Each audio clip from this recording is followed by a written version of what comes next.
Hello, everyone, and welcome to OSAS Season 7. We are here with the first week out of 4 qualifiers, and we're going to have an exciting match. But first, I'm AJ Ken, and I am joined by Cloak Oak. What do you have to say about this match? Hello, yeah. So we are getting to witness both the rebirth of Chikara Phoenix as well as the debut in OSAS of Glitch Witch Gunslingers. Chikara Phoenix had a very good season run qualifying for the finale in Season 6, and sadly got knocked out very early on in the group stage, but they're coming back with some heat tonight, looking to make the qualifier again and make for a much further finale run this season. Glitch Witch Gunslingers, on the other hand, a few of y'all that have been following some of the other Omega Strikers tournaments may recognize the name from the Collegiate LAN that happened earlier this summer, and now they're showing back up in OSAS, ready to show what they have here. So yeah, chock full with good players. We have Mike Mart. I don't know if we have the Mike Mart command in this chat, but I'm guessing we do. Gotta love Mike Mart. And then on the other team, we got Weto, as I like to affectionately call him, Wet. So that's our goalie matchup. We're going first to Gates of Obscura, and I'm guessing that the goalie pool is going to be a little bit contentious here, because both of these players are a big fan of their melee goalies, and the melee goalies are a big thing on this map as well. In fact, we're already seeing in the pick bans here that the Atlas ban came out from the side of Chikara Phoenix, targeting Wet over there, which is their main. Yeah. Any other thoughts here, AJ? Yeah, it definitely looks like it is a bit of a goalie pinch from Blue Team with the Atlas ban into the Dubu pick. Although, interesting enough, that does leave Asher up, and honestly, in my opinion, Asher is probably the best goalie on this map. Of course, there are contenders in the way that you play the goalie, but I would say Asher is probably the best. And so they still leave the Asher open in that, but we're going to see how that comes down into it. And yeah, it is Asher on that goalie, flashing the CCL logo there. Funny to see that always. But, you know, pretty standard stuff thus far. No crazy plays coming out just yet. A little bit of passing around. Nice find on the first barrier match by Friendly Taco here.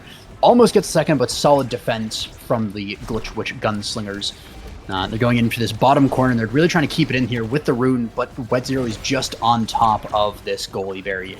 It is so difficult to get it through that Asher, but they are going to be trying, and this midfielding from the root. Oh, but as I'm talking about that, managing to get a second barrier of the match. The first for their team is the Glitch Witch Gunslingers, and that's the second for them. And that is 2 barriers now to 1. Wet Zero holding it down. Mike Mart not quite able to.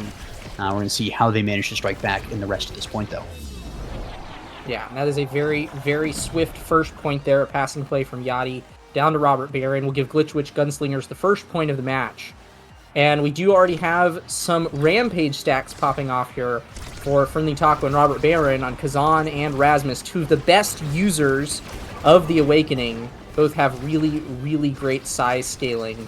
And so both of them could get quite large if they're not KO'd as this set continues. Yeah. And of course, unfortunate, Mike Mart not able to defend that barrier, but the corner is cleared by Azrael. Core flip out of Dubu is going to mean that it goes right past the Banished Asher, which is great banish. We're really on top of this midfielding here. Good backward support, helping out his goalie, and good forward support as well, helping out the score. But Robert Barron with the classic Rasmus 1-2, the strike into the primary when it's on top of the goalie. Beautiful classic Rasmus play coming out there from him to secure the second point and a 2-0 lead. Meaning that unless Chikara Phoenix reverse sweeps this set, it's going to be first set over Gunslinger. Yeah, for sure. It's also very interesting to see Azrael on the rune. Certainly a less conventional character pick in general, but if there is a place to run rune midfield, it is definitely here on Gates of Obscura. Character really seems to shine here. That being said, their defense is being put to the test here. Yachty and Robert Barron putting up quite the amount of offensive pressure and immediately taking down both of Mike Mart's barriers. The Tofu Fortress will come out here to stop them from grabbing a goal, but it is still the barrier advantage over to Glitch Witch. Yeah, great core, but an even better roll from Dubu there. Mike Mart able to defend, even in the face of Juno. Bit of a awkward clear there, up into the Rasmus, down into the Juno. Yachty there actually letting it go past him to hit that Rasmus hook was actually really good. It just goes, you don't know how to predict on the goalie. They're trying to go up and down and all over the place, and the core is just going into your goal very suddenly. But that is going to be hot shot, probably picked up by Juno, team player probably picked up by Dubu. Rasmus has the options of rapid fire and prime time, or even orb ponder, peak performance, perfect form. So many good options here. I don't think anyone's going to be unhappy in this draft necessarily. Rapid fire picked up by the Rasmus, more primaries, more goalie stuffs. Prime time by Asher, same thing but reverse there. More primaries, less able to stuff it through here. And Kazan going for the peak performance, able to reposition a little faster. And the perfect form on the rune is actually really good, because I do believe that every single interaction with an anomaly counts as a hit. So he can actually really quickly farm up cooldown in addition to energy when it's bouncing around in front of his anomalies. The ult's not going to proc as many times, because I believe it only procs once at the beginning. Great offense there by Yachty and Robert Baron, able to just put enough pressure on the Dubu that all of his abilities aren't enough. And that's 2 barriers going down now. Wet pass up to the top, but Robert Baron not able to use the secondary to get it up. Kazan's rushing forward, but it's actually not necessary. He just sort of cruises into the barrier there very slowly. But Wet is holding this top one, goes over to the other side. Azrael's trying to clear it past this rest, but it's not good enough. The red core from the hotshot Juno, also not enough. The portal play is really nice, but is it nice enough? Good primaries that are Wet. Of course, he has that prime time, so he just has so many of them available. Good roll by Dubu, good pass through the portal, but it's a little bit awkward because it goes into dead space where Wet and Yachty are able to recover it. Wet hits his own barricade there, unfortunately trying to go for an awkward clear, and that's going to mean, though, that it was a perfect angle up there, sacrificing the barrier to get the goal in the end with a great angle over to Robert Baron, who has a primary available for that Dubu.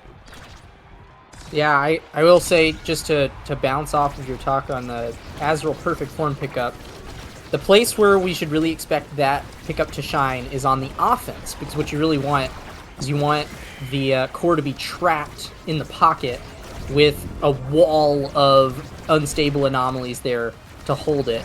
The problem is that Yachty and Robert Baron have had such a prevalent control of the midfield, and we see that a really strong hold from Wet will last for a little bit, but they do manage to find a barrier on their way out before getting KO'd. Friendly Taco now off the board, and power play in the favor of Glitch Witch Gunslingers.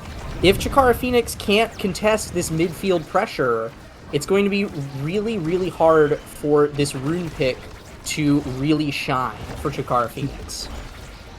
Yeah, absolutely. And that's one of the things with this sort of Rune Kazan combo, is it's very reliant on keeping the momentum forward. I talk a lot about momentum because it's very important for these kinds of styles, where if it ever gets past you, then it's a nightmare. But like that, if they're able to keep it in front of the goal, they can just do whatever they want. It's a great core from Azrael there, just securing the goal, goes to the bottom where Asher has no way of getting to it, and even if she does, there's Kazan in her face. But that kind of play is what we're needing to see from Kazan and Rune.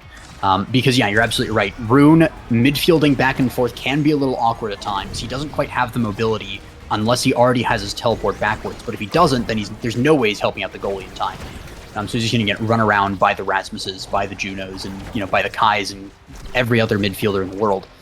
So he really has to focus on keeping the core forward and being able to do that. And a core flip from Wet into the anomaly. Great anomaly from Azrael, but not enough. Wet is really good at holding this down. He uses the ultimate to keep it in that top corner and not the bottom corner where the other team wants it to be. But a great anomaly again, but it's not enough. Solid defense.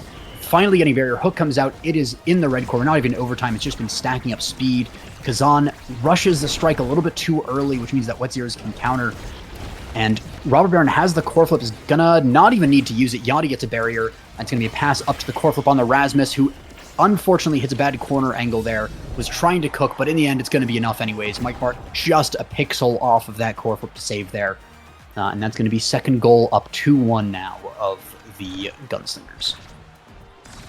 Yeah, it does definitely seem like the offensive matchups to these goalies are very, very strong. I mean, already we see Glitch Witch Gunslingers tearing through the defense of Phoenix and getting a very, very swift double barrier. But theoretically, this Rune Kazan combo should be very good into an Asher as well. Asher, really great at holding the core in place, but not so great at clearing. And as long as the core is staying right there, theoretically, Friendly Taco and Azrael should be able to make a feast out of it. They're going in right now and trying to make one here, but Yachty's Slimes will be just a few too many strikes to hold it there. It'll be Mike Mart's Core Flip sending it back in.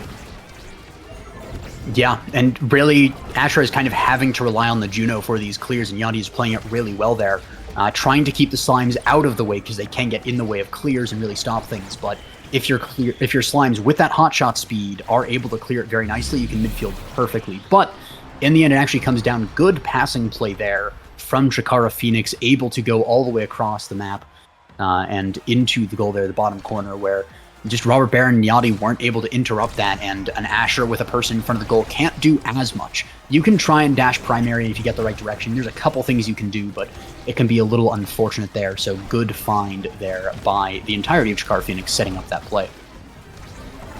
Yeah, and I mean, they're already off to a fantastic start here. The Banish will come out, hitting both Yachty and Wet, but unable to find that second barrier. Instead, it'll be a rotation back to Robert Baron, finding another barrier. Just a quick check at those Rampage stacks. Friendly Taco is currently sitting at 4, and Robert Baron is rocking with 5. So these guys are currently sitting at slightly larger than Big Fish size, which is quite the perk, especially since we're now in the 5th point of this set, and the barriers do fall for Chikara Phoenix. Yeah, and that's both barriers going the other way as well, and that is no barriers on this map. 6 seconds left until overtime, where that hotshot Juno is going to become even more of a menace than it already is.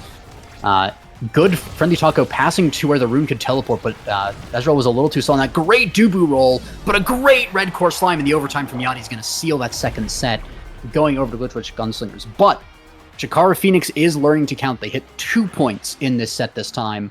They're going to be getting there. They're going to be looking to fight back and potentially scale here. But that's going to be a lot of good options here on the field there. Kazan potentially getting Might of the Colossus here if Asher doesn't take it.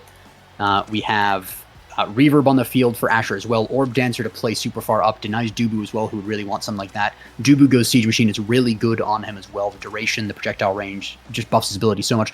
Kazan going for the Reverb instead of the Might of the Colossus is going to mean that Rasmus gets size and power. And I think that's a bit of a misdraft. Of course, Reverb is very good on Kazan. He has a lot of abilities, so he gets a lot of benefit from that cooldown, and he has the peak performance.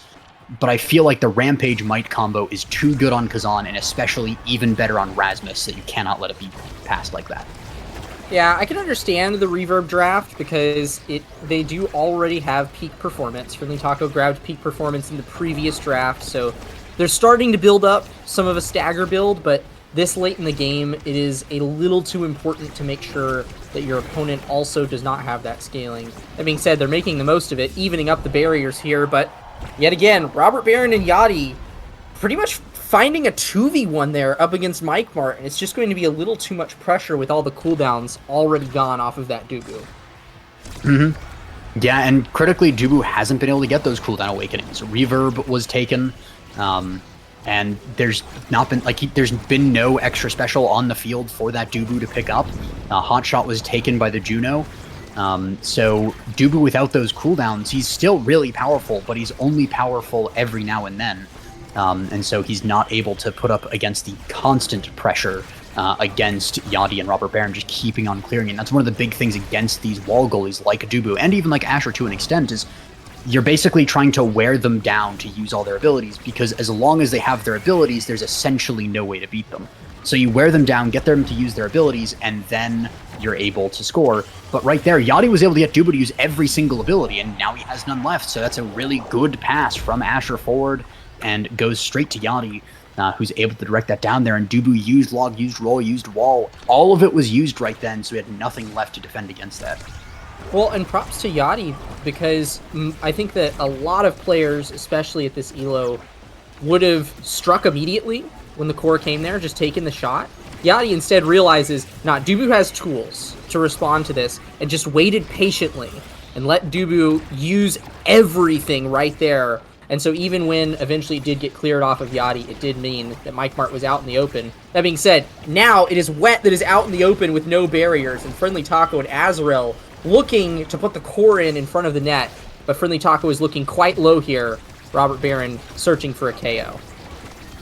Yeah, and this is the potential for Chikara Phoenix to come back and to start the reverse sweep right now, and it's going to be starting with that point from Friendly Taco.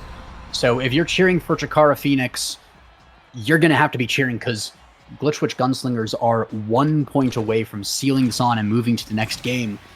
They are fighting fiercely. If Chikara Phoenix, though, can get this, they can potentially draft some new Awakenings and get some more cooling reduction on the Dubu, but that's a double barrier going down for them, and it's looking not so well for them. The great Corvo to the other side of the map, but clear from Wet0 has to clear it into his own barrier, but does it in such a way that it clears it forward really excellently.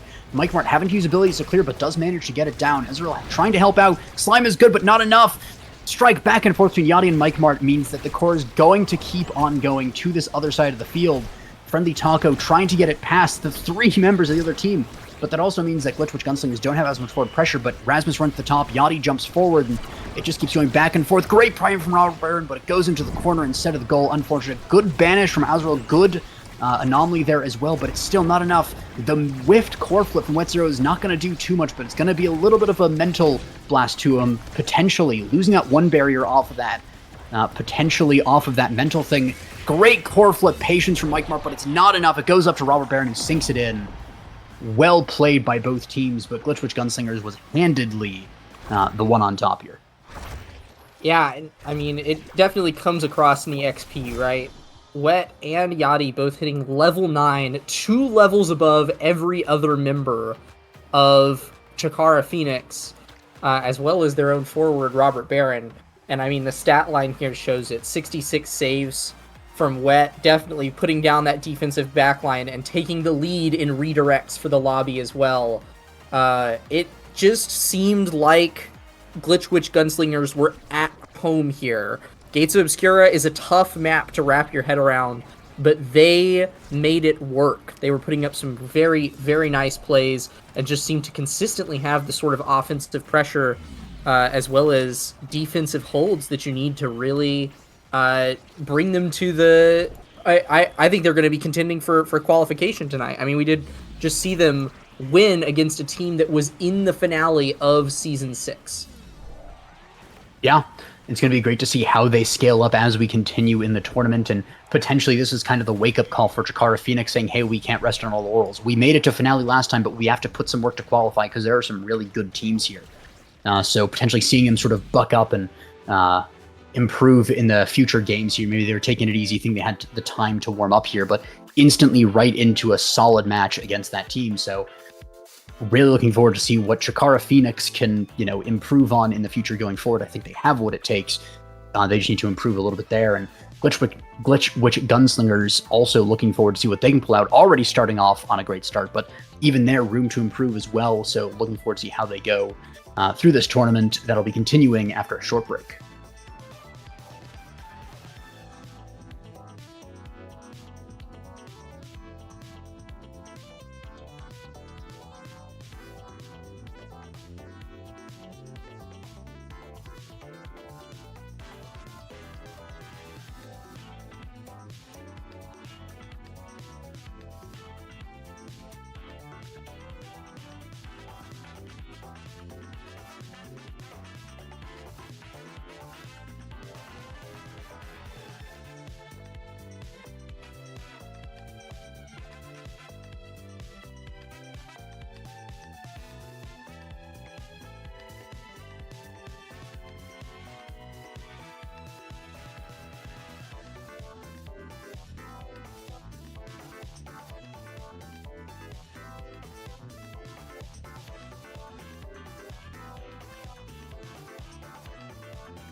Nice.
Hello and welcome back after a lengthy break.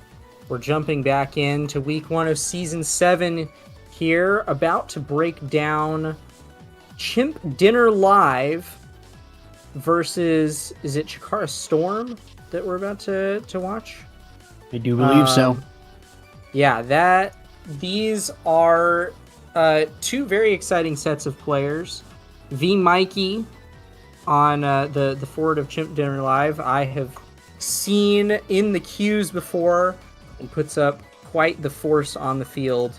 But Chikara Storm, of course, coming in hot with a nice showing in the finale of last OSAS season, is also coming in with some rapport to their name. So between these two teams, I'm almost certain that we're about to see a pretty banger match. It looks like we'll be headed to Atlas Lab with Unstoppable and Stacks on Stacks as our starting awakenings.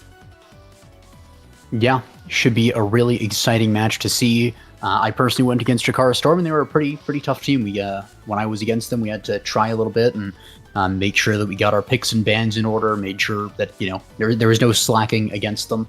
So it'll be good to see them here in the second, hopefully in that same or even better form, improving. Should be interesting to see there. Again, with finale teams, sometimes that first week is a slump. Sometimes you see that they've been improving steadily in the off season, and it's really good to see when they do that. But an Unstoppable stack start is, I would say that those are two of the best awakenings right now in a lot of ways. Especially on Atlas Lab, if you take Unstoppable, you can walk into the black hole without being knocked back. So if someone else doesn't take Unstoppable, if they opt for stacks, especially in the midfield, you can really abuse them if you're near the black hole, because you can get them and knock them out of position without being knocked back yourself. So it'll be interesting to see if that tech is utilized here. But we're coming off with the start with the bans. We have a Kazan ban versus an Atlas ban. That'll be pretty standard, I would say, bans. Atlas is very good here. Kazan is generally very good, and if one of the players is, not a Kazan one trick or even just good at Kazan, he can be really a menace with that stacks on stacks, able to just reposition around the goal. Rasmus pick. Oh, go ahead. I was going to say that's almost certainly a target ban towards V Mikey, who has over 200 games on Kazan this season in the competitive queues, but is also a Rasmus player. So this appears to be a solid pick ban denial of V Mikey on Chimp Dinner Live. Nice. So it is this target ban then, so they're really scared of V Mikey then, is what you're thinking? Yeah. And I mean, I think rightfully so. V Mikey's a strong player. But that being said, I am looking over at Kinsey now, and the Rasmus pickup is going to be very, very strong on them. Seem to be most familiar with Rasmus in terms of both pick probability and win rate.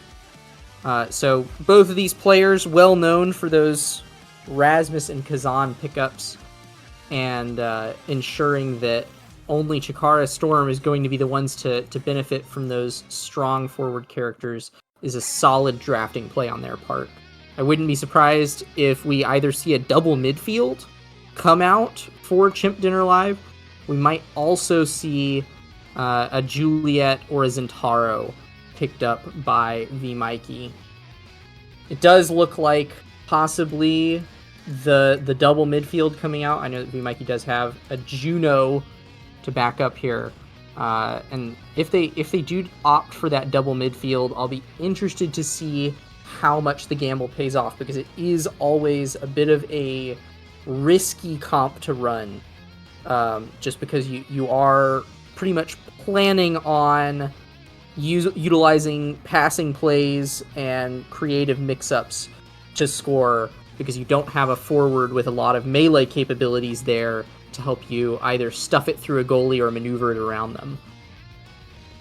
Yeah, definitely risky. There's one thing that was with Now, though, is she can stuff it through a goalie with the secondary and the primary, so there would be potential there, but it is looks like it's going to be the Zentaro pick. And now I am quite a fan of the Zentaro goalie, but I don't think not too many people here are, so that's likely going to be the Zentaro forward here. And then we're going to come out with the Juno, potentially Juno goalie, potentially Now goalie, could go either way. I think generally Juno goalie would be a little favored here, because it looks like that'll be a Now goalie. Now goalie. All right, then. So we're going to have the... Exile. Cool. I do like to see a good Now goalie. It can be very difficult to pull off, which is why I generally would favor the Juno goalie in those in these cases. But a good Now goalie that knows what they're doing and is able to position correctly and use abilities correctly, which is such a varied skill to have on goalie. You really need to know the way that other people play and where they want to be getting the core to. So if Equinox can pull that off, then this will be really good to see. And it'll mean that there is a lot of potential there. It'll be very difficult to brawl them with Now able to support from a field, with the secondary with the ultimate to heal them, and able to just get wherever Now needs to go instantly with that ultimate teleporting around. So that'll be really cool to see there. And of course, Juno being able to get it up to Zentaro, there's a really good chance that CDL have a really strong team here for this, as long as they can keep control of that midfield. But in that midfield is a Rasmus and an Estelle, and also a Dubu wall that's going to be appearing here and there from the goalie most likely. Which means that so let's say that CDL gets it to the other side of the field and they're about to get a barrier. If we see Pudash, which is likely going to be on that Dubu goalie, throws out the wall and walls off that Zentaro and that Juno, that means that core is going to be stalled in midfield for a little bit, and that's when Rasmus and Estelle can really scoop up that core and run away to the other side with it, and that's going to be something that they're going to have to learn to play around, because you can't just shoot it through Dubu wall. You have to get it around. But Juno's pretty good at that kind of thing, so there's a lot of outplay potential that CDL have here if they can play it off. Yeah, theoretically, Juno Zentaro have plenty of mobility to get around that if they execute it correctly. I will say, I think that if anybody's going to pick up Unstoppable here, I bet that it'll be Equinox Exile on that Now goalie, because going up against a Rasmus, having Unstoppable on you puts to bed a lot of his shenanigans. Those hit stuns are a very valuable tool for Rasmus, and If he can't hit stun you as often because you've got that shield up, it means that he cannot pull off nearly as many of his tricks. So I wouldn't be surprised if we get to see that pick come out. But the especially I didn't even mention this is Rasmus Estelle. This is the comp to run Unstoppable against. Two characters that are notorious for just stunning it through the goalie at range, and Unstoppable is a fantastic pickup there. Yeah, I was going to mention if you didn't, because Estelle is another big pickup with that primary. So I would even go so far as to say that even though Stacks is really tempting and you really want to take it on these goalies that can run around and do stuff, I would even go as far as to say that if Exile doesn't take the Unstoppable, then that is an objectively bad decision here. Which I very rarely say when it comes to Awakening drafts, because most of the time an Awakening draft there's a good reason either way to go, but in this case, there is just such a good reason to take Unstoppable. It does look like they've opted for it here. That is the correct play. And actually, V-Mikey going for Unstoppable as well. I don't hate that pickup. Allows you to tank the Black Hole very conveniently, which can help your team out on defense quite a bit sometimes. As well as can be very, very nice into Dubu roll because you don't get knocked back from it. And so you can sometimes force a Strike War out of a Dubu roll, which is unconventional. And we do see V-Mikey taking the Black Hole hit right there and not costing any damage for it because of that Unstoppable pickup. And they'll be rewarded with two very swift barriers here in point 1. Yeah, and interestingly, no Unstoppable taken for Chikara Storms. They're going to be fast, they're going to be agile, going around this field. You can see there, Datagast taking so much damage there, even though, I mean, Juno midfield doesn't really make a KO comp, but they have a Zentaro and they have a Now. Great clear by Equinox and YOLO as well there. Managed to get it around. Datagast almost goes off the edge there with a timely Now proximity drone. Tanks the Slime as well, does Kenzie, but a good strike shot from Equinox from downtown.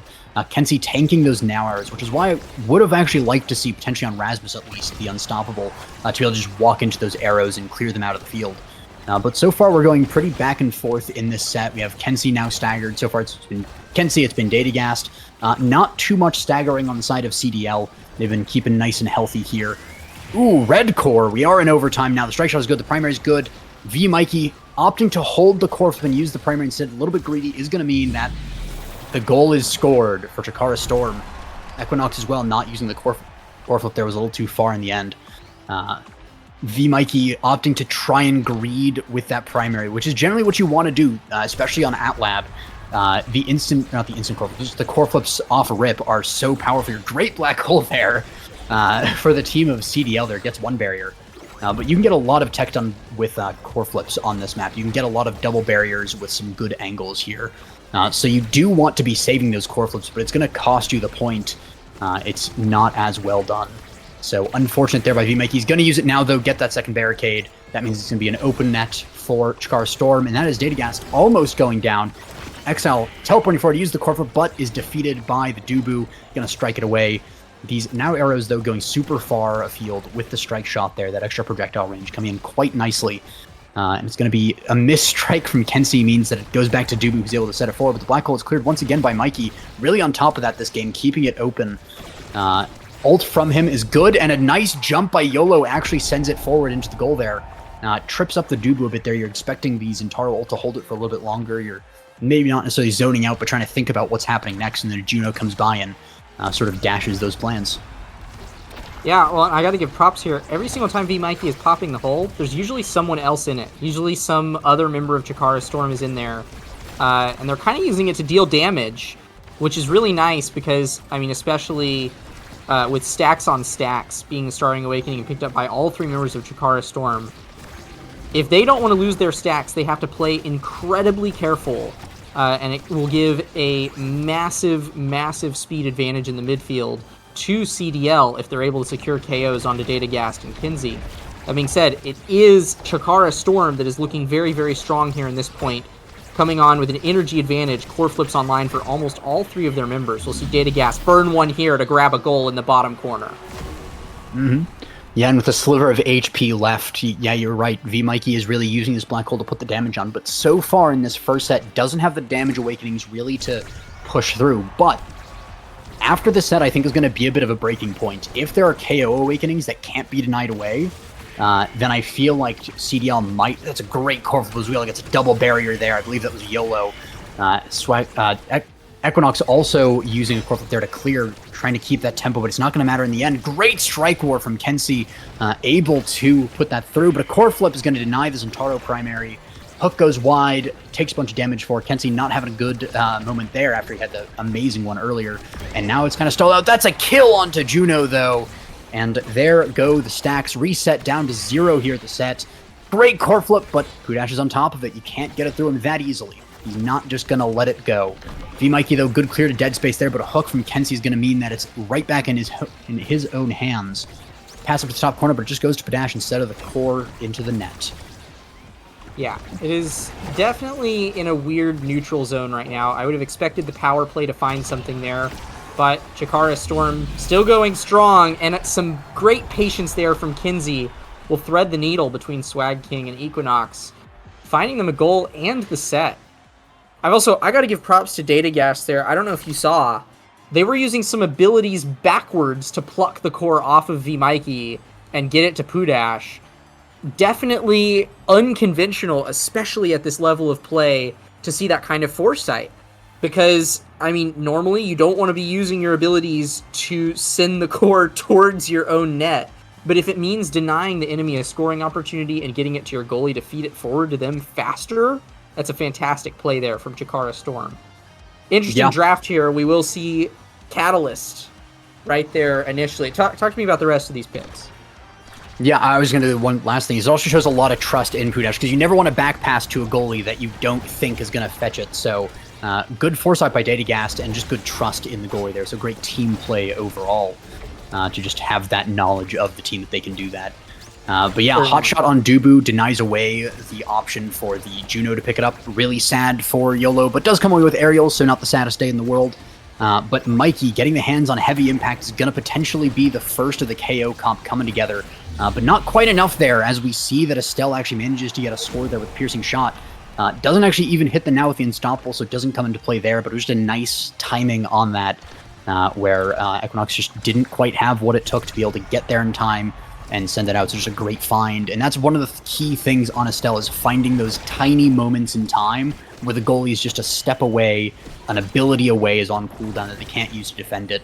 So just a good find by Data on that. But yeah, so Catalyst, back to the Awakening here in the bit of dead time, is we're going to have Catalyst on Rasmus is amazing. Catalyst is just good on everyone. He's going to have core flips more often. We saw how powerful of a tool those were in the last set, so that's an amazing pickup there. Speaking of core flips, Mikey has one here. It's going to get it denied away from him, though, but he might opt to use it as soon as he gets his hands on it. But if he does, because right now Datagas is keeping it in this corner nicely, hooking away the goalie there, Kenzie. Amazing play there. V-Mikey whiffs the flip, but it's okay. It was just distraction. YOLO's down on the bottom, able to send a slime up to the top. Really nicely done. But we also have to the Awakenings again. We got now with Cast to Last. Just a nice ability, makes her speed last longer, makes all of her creations last longer, and those arrows do more damage the longer they're out, so more damage as well on the primary, even though it doesn't say it in the Awakening. And we have Deadeye on Estelle. Is just actually a nice ability. You can get some nice side shots on it. She can actually be a very surprising KO. Or great core flip, a great counter flip, but a great counter strike! Amazing abilities from both sides there. The hook was really smart. The core flip from Equinox into the core flip parry from Kenzie into the strike. Just amazing play right there. Means that at the end of the day, after all those abilities, nothing changes and we're still left with the one barrier to one barrier situation. Core flip out of Datagast is going to put it over to Kenzie, who's going to find it on the bottom side of the lock there. Amazing. Datagast, we have getting jumped on by YOLO King. Now, with that aerial's range, the core flip from YOLO misses those, holding that since the end of the last set. But a strike shot, Pudash was playing way too far up. It goes right past him, and now it's an open goal for both sides. He was trying to leverage some more offensive pressure against the killer defensive Equinox. But it's not going to be enough. You need to be able to defend as well, and Dubu is not good at playing those both sides like an Aimi or a Lunacan. But the log is going to set it up amazingly, and that's going to be Kenzie taking the second goal in this set, making him up 2-1 and 1 point away from this set. Yeah, it's a testament to how well Chikara Storm are playing right now. Just how many times Unstoppable came in clutch for Equinox there. I think it was twice that hit stuns that would have normally scored points for Chikara Storm in the middle actually saved the net, but it didn't even matter because Datagast and Kenzie are putting up such a strong offense here. They crack open the goal once again, and are keeping strong possession, even with V Mikey and YOLO Swag King coming back and kind of playing triple defender there. Datagas and Kinsey, with Pudash clearing it efficiently for them, they take the set. Chikara Storm are looking incredibly strong here. Yeah, again, it will come down to the Awakenings, because I believe that there is a very strong possibility of kill comp if they can get the Awakenings, but there's not too many this time.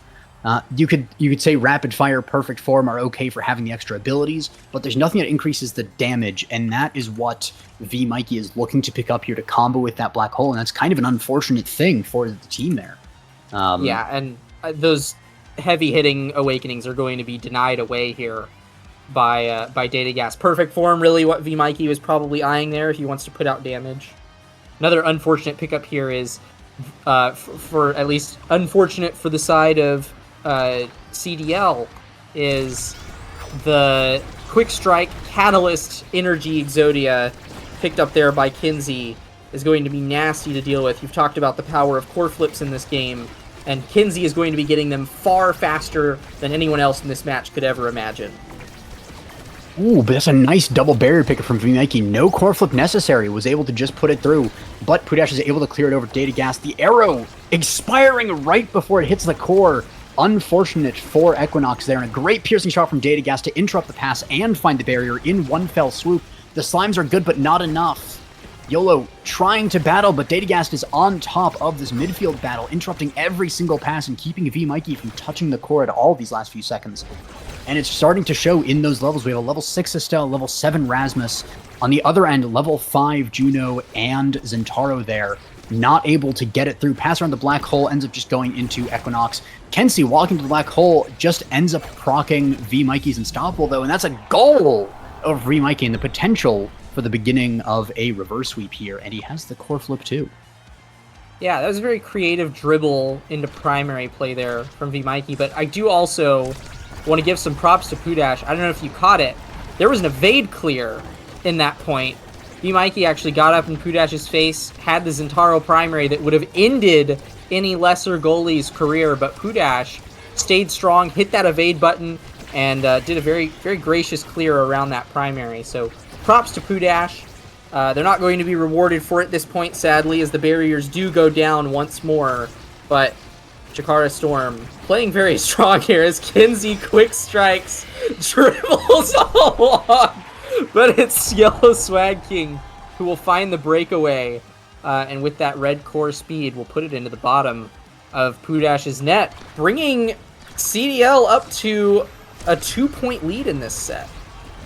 Yeah, they're kind of hilarious. Kensey trying to get some extra energy there from the quick strikes, work himself up to a dodge and potentially a core flip eventually, but kind of gets interrupted. There was maybe also looking for an opportunity to score, but great find by Swag King there, finding the opportunity there, and that's, I think, I said it about Estelle earlier, but it's really one of the defining features of midfield in general is finding the moments, because you only have a fraction of a second to actually get a lot of these opportunities, and V Mikey missing it that time, had the thought to go for that incredible dash passive play there. Great thought, but just slightly too late on that moment, and that's what happens if you aren't exactly on the money in these cases.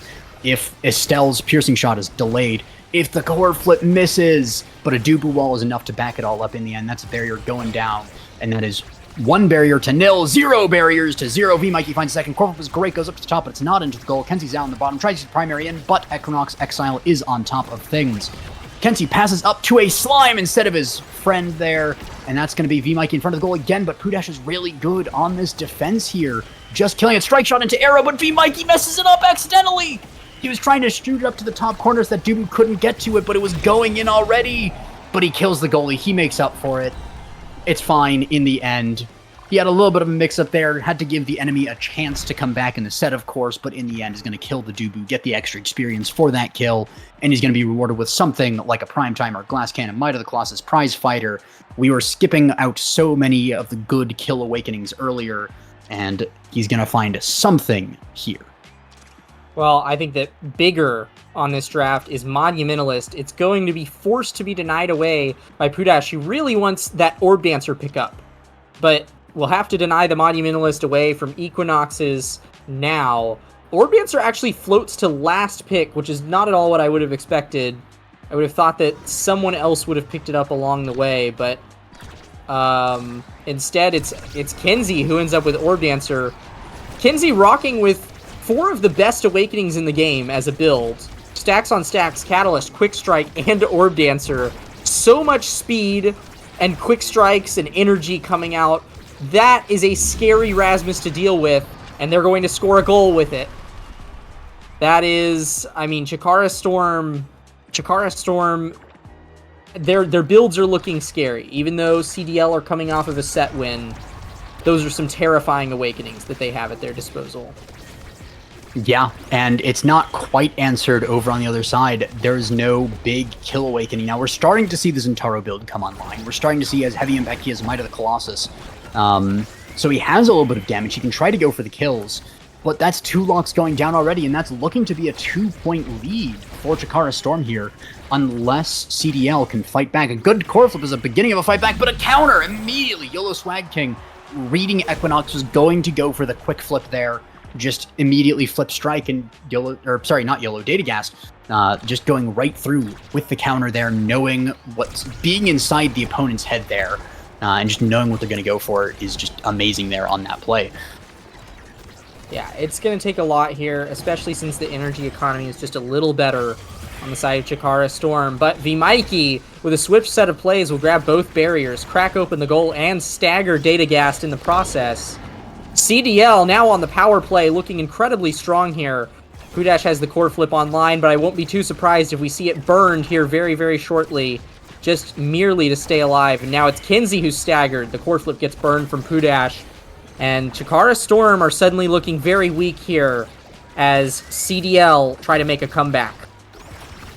Yeah, and importantly enough, Kenzie was able to regenerate fully and get the orb because no one put pressure on him, and that's one of the core things of a kill comp when it's played well, is that you're always putting pressure on the low people. But Vmikey does find another kill, which is good. It is a power play, and it's found and capitalized on by YOLO Swag King, which is really nice to see, but it doesn't reset the important Awakenings. We still have Dubu with 102 stacks and 4 stacks of Orb Ponder. We still have Erasmus with 134 stacks and 2 stacks on that Orb Dancer, meaning that yes, Estelle's on 0 stacks, and yes, they just took a barrier lead, and yes, they can potentially come back here, and they're doing so really nicely, but a kill onto Rasmus or Dubu would be insane for their team and allow them to bounce back so much even between sets, because those orbs do not reset between sets unless they are killed. Yeah, they are looking quite strong here, though, with the barrier advantage and Vmikey on their way to a core flip. Kenzie's core flip will not be too far away either, especially with that black hole pop proccing Catalyst, and there it is. Chikara Storm might be able to snag something here, but Vmikey and YOLO Swag King are jumping in, getting a little bit of a 2v1 opportunity on Pudash. Some cooldowns burned. Both goals now cracked open, and Chikara Storm are now in the game as well. Looking to close out here on game point. Datagast will use the Estelle primary, that piercing shot, to send it through Vmikey, but Kenzie is unable to find anything in the top corner, and instead it's Vmikey who will burn the core flip, tie up the set. A beautiful find there from Vmikey will ensure that CDL lives to fight another day. Or another point, at least. Yeah, an incredible find there to go for that angle with the Dubu just a little bit too low to defend against it. And that brings them to, 5th point here, 2-2 tied up. The Zentaro ult a little bit too early, but in the end is actually going to work out with the Slimes to put extra pressure on. Corp was forced out of Pudash, but Vmikey doesn't get the counter on that strike to keep it in the barrier. YOLO Swag is jumping a little bit too far down there, but does hit the black hole onto the Rasmus. Rasmus does manage to find a barrier there. There's Datagast in front of the net with the core flip, but it's going to be defended. Nicely done by YOLO and Exile there. Able to keep this game alive a little bit longer. The Dubu, while trying to just be used extra defensively there before the core even gets close, and limit those options for the angle of attack. Vmikey still not able to get through here, needs that Juno to be able to be up there to get around Datagast, but Juno has to hang back as well to defend against whenever they get it past too. So great find on the piercing shot there. Good core flip from YOLO though to keep the tempo and keep the core on this other side of the map, but it's just going to go back over. Kenzie's now pulling back, and now there's triple goaling, and they can't do much when it gets across. The strike shot is going to be good, but Datagast is able to run up, actually has some stacks on stacks, fully stacked now, but the red core from the slime is going to pass it to Mikey. That's a great goal there, tying up the sets.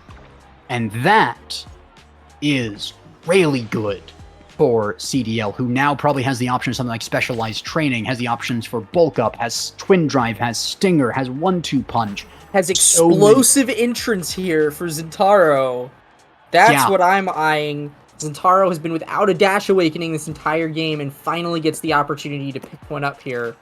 I believe that Chrono Boost was passed up earlier, but this is really the Dash Awakening Zentaro is looking for.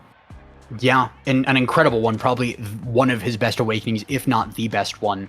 That's also going to be a 1-2 punch picked up by the Dubu, I believe mainly just to keep the Juno from getting it because it's insane on her. But that does mean that the size does actually fall to Juno because she had to deny it from Rasmus. So kind of a bit of a people not quite getting what they want and having to deny other people draft there. But some great awakenings there. I mean, project missile prop on the now is going to be really nice. With the strike shot range, can probably just hit Dubu from her own net. But that is 1 barrier to 0 right now. And Chikara Storm taking another convincing lead in the set. The biggest thing here is, can they keep momentum, or will CDL come back like they did in the last set? Yeah, CDL definitely have what it takes to bring this home in, I believe, a reverse sweep. They started this game 2 sets down, if I remember correctly, and are now looking very strong. Chikara Storm certainly not looking behind, certainly have scaled fine over the course of this match. And they do have the barrier advantage right now, but V Mikey!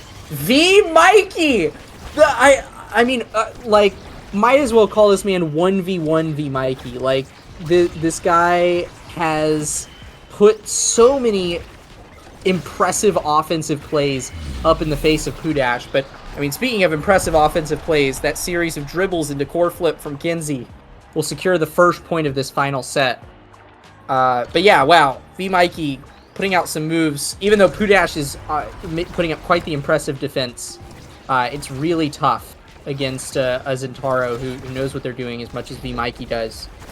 We do see core flips coming online here for Datagast and Pudash, as well as Yellow Swag King, but the barriers are taken very quickly there from an offense coordinated there by Datagast, and it'll be passing plays in front of the net for Chikara Storm. Yeah, really good again by Chikara Storm here, able to take these convincing leads. They're up 2 barriers, and that is not a small feat, especially when it's something like AtLab, where it's so easy to lose that first one. Holding on to both is kind of insane. But Exile is able to core flip it out, and that's an insane double angle there from YOLO. I think was just going for the 1, but ended up with 2, and that's a trade you'll take any day. Taking both barriers when you only wanted 1. And good slime to keep it forward, and the ult from V Mikey, the dash from V Mikey is stopped by the Tofu Fortress. Really good play there by Pudash. Now it's on the other side of the field, and now it's CDL under fire, and now it's Kenzie again with the core in front of the goal, has the dribble, uses the core a little too far away, and doesn't hit the core with it. V Mikey dashing out, the slimes are so far away as well. Great core flip, but not good enough. Ended up hitting it towards Dubu, who was able to get to there in time, and that's Kenzie with, I believe, a dribble accidentally from the proximity drone from now up into him. A little bit unfortunate there from now and Juno proccing that and kind of dribbling it to their opponent in front of the goal, but a good find by Kenzie to have the reaction time even with the quick strikes to get that. Yeah, once more, Chikara Storm looking very strong here with the energy advantage, the barrier advantage. They have all their stacking and scaling awakenings up and running, but we've seen CDL come back from this before. They're playing incredibly strong right now, and this game is honestly far from over, I think, even though we do see Chikara Storm on match point here. Yeah, and if anyone's going to reverse sweep from what we've seen, it's going to be CDL. They're kind of in the middle of their reverse sweep right now. The 2 sets down, now they're tied up in 2 sets, and last point was a reverse sweep. If they're going to do it, it's going to be a reverse sweep in this set and a reverse sweep for the game decided starting now. They're going to have to defend even better. Kenzie's very low, potentially dying there, but is going to survive. No! The black hole gets him, and that's a barrier down. This is a power play. That is a reset on all of Rasmus's stacks. This is the moment to reverse sweep. If you're a fan of CDL, you are cheering at the top of your lungs right now, because this is what it comes down to. Datagast playing his heart out, keeping the core on the other side of the field, and that buys enough time for Kenzie to come back, but he's slow. No dancer stacks, no stacks on stacks. Red core from the slime is going to go over to Pudash instead of into the goal, though. Good bounce for Chikara Storm on the field there on the corner. V Mikey teleporting with the extra range of that explosive entrance, stunning up Poo Dash and striking it in. That is going to be the first point in what is potentially the reverse sweep. And now, you hate to see it, Kenzie, 16 stacks on that stacks on stacks. 1 stack on that Orb Dancer. Completely reset after that kill is just insane. And that's 5 stacks of Rampage on Juno. That's another double barrier. Almost going down, but a great core flip out of Poo Dash. But a core flip available from Mikey. Doesn't even need it. Has the passive. Is going to wait for so long. Forces Kenzie to actually use the core flip there by waiting. The dash is a little bit too early, though, and doesn't actually get the core. The Black Hole, good, but YOLO accidentally hits his own barricade there, but they still have 1 to back up. V Mikey's trying to get it through, but a good log from Poo Dash is going to put it back. Great offensive pressure there from Kenzie and Gast. Piercing shot's not good enough. Exile does have Unstoppable, so isn't quite susceptible to that piercing shot, but it was a really good angle nonetheless. Piercing shot, though, there onto V Mikey in the core there, and he didn't have Unstoppable at the moment, so it's going to go right in and out. Is game for Chikara Storm in the face of a potential reverse sweep. They were so close to letting it go. The mental burden must have been quite a lot there. You're up so much, and then you watch it slip away. But in the end, they find their resolve again. They find the ability to keep up that offensive pressure, and they find the ability to shut down CDL with that 3-1 in the final set. Yeah, and I mean, the pressure that they were putting up over the course of that whole match does really show in the stats here. We see 65 plus shots on both Datagast and Kenzie, just continuously keeping the core inside of the enemy goal box, as well as both of them taking first and third in redirects for the lobby. So, I mean, in terms of offensive pressure, Chikara Storm was really at the top of the lobby there for most of that match. And it was just in the little moments. Yellow Swag King and V Mikey found some really good plays. But the consistency of Chikara Storm is what won them that match. They had presence in that game the entire time, and it won them good drafts. And with those awakenings, they were able to take what was already some fantastic gameplay and elevate it into a victory. Absolutely. Definitely a great match to see there, and I definitely agree. It was definitely the consistency that won out, and that's kind of a lesson to every OSAS team out there. It doesn't matter how good you are. It doesn't matter how good you are on your one trick. At the end of the day, what's going to matter over the course of this tournament and over the course of the entire series of tournaments, if you make finale, it's going to be your consistency. Are you able to play at your worst, in your worst moment, when you're off your character, you were banned out, you were pinched out, you're on a character you've barely even looked at in the last month? If you're able to be consistent on that, if you are able to put forth effort on that, if you're in one of these 5-point heaters, you are down 2 sets and you never give up like CDL never gave up, that's what's going to show through in the end of this tournament. And I think I'm really looking forward to see how these teams do it. Yeah, that was about as exciting of a match as you can get, especially here we are in merely the weeklies of OSAS Season 7, and we're already seeing intense matchups like that. I can't imagine what we're going to see as the rest of the season goes on. And as the rest of the night goes on, I guess we'll figure out here shortly. I think we're going to be heading to a quick break before we see our Round 3 matchup.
Hello, everyone, and welcome back to round 3. Today, we have a match for y'all, and it is a match with some of the most amazing names we have ever seen in Omega Strikers history.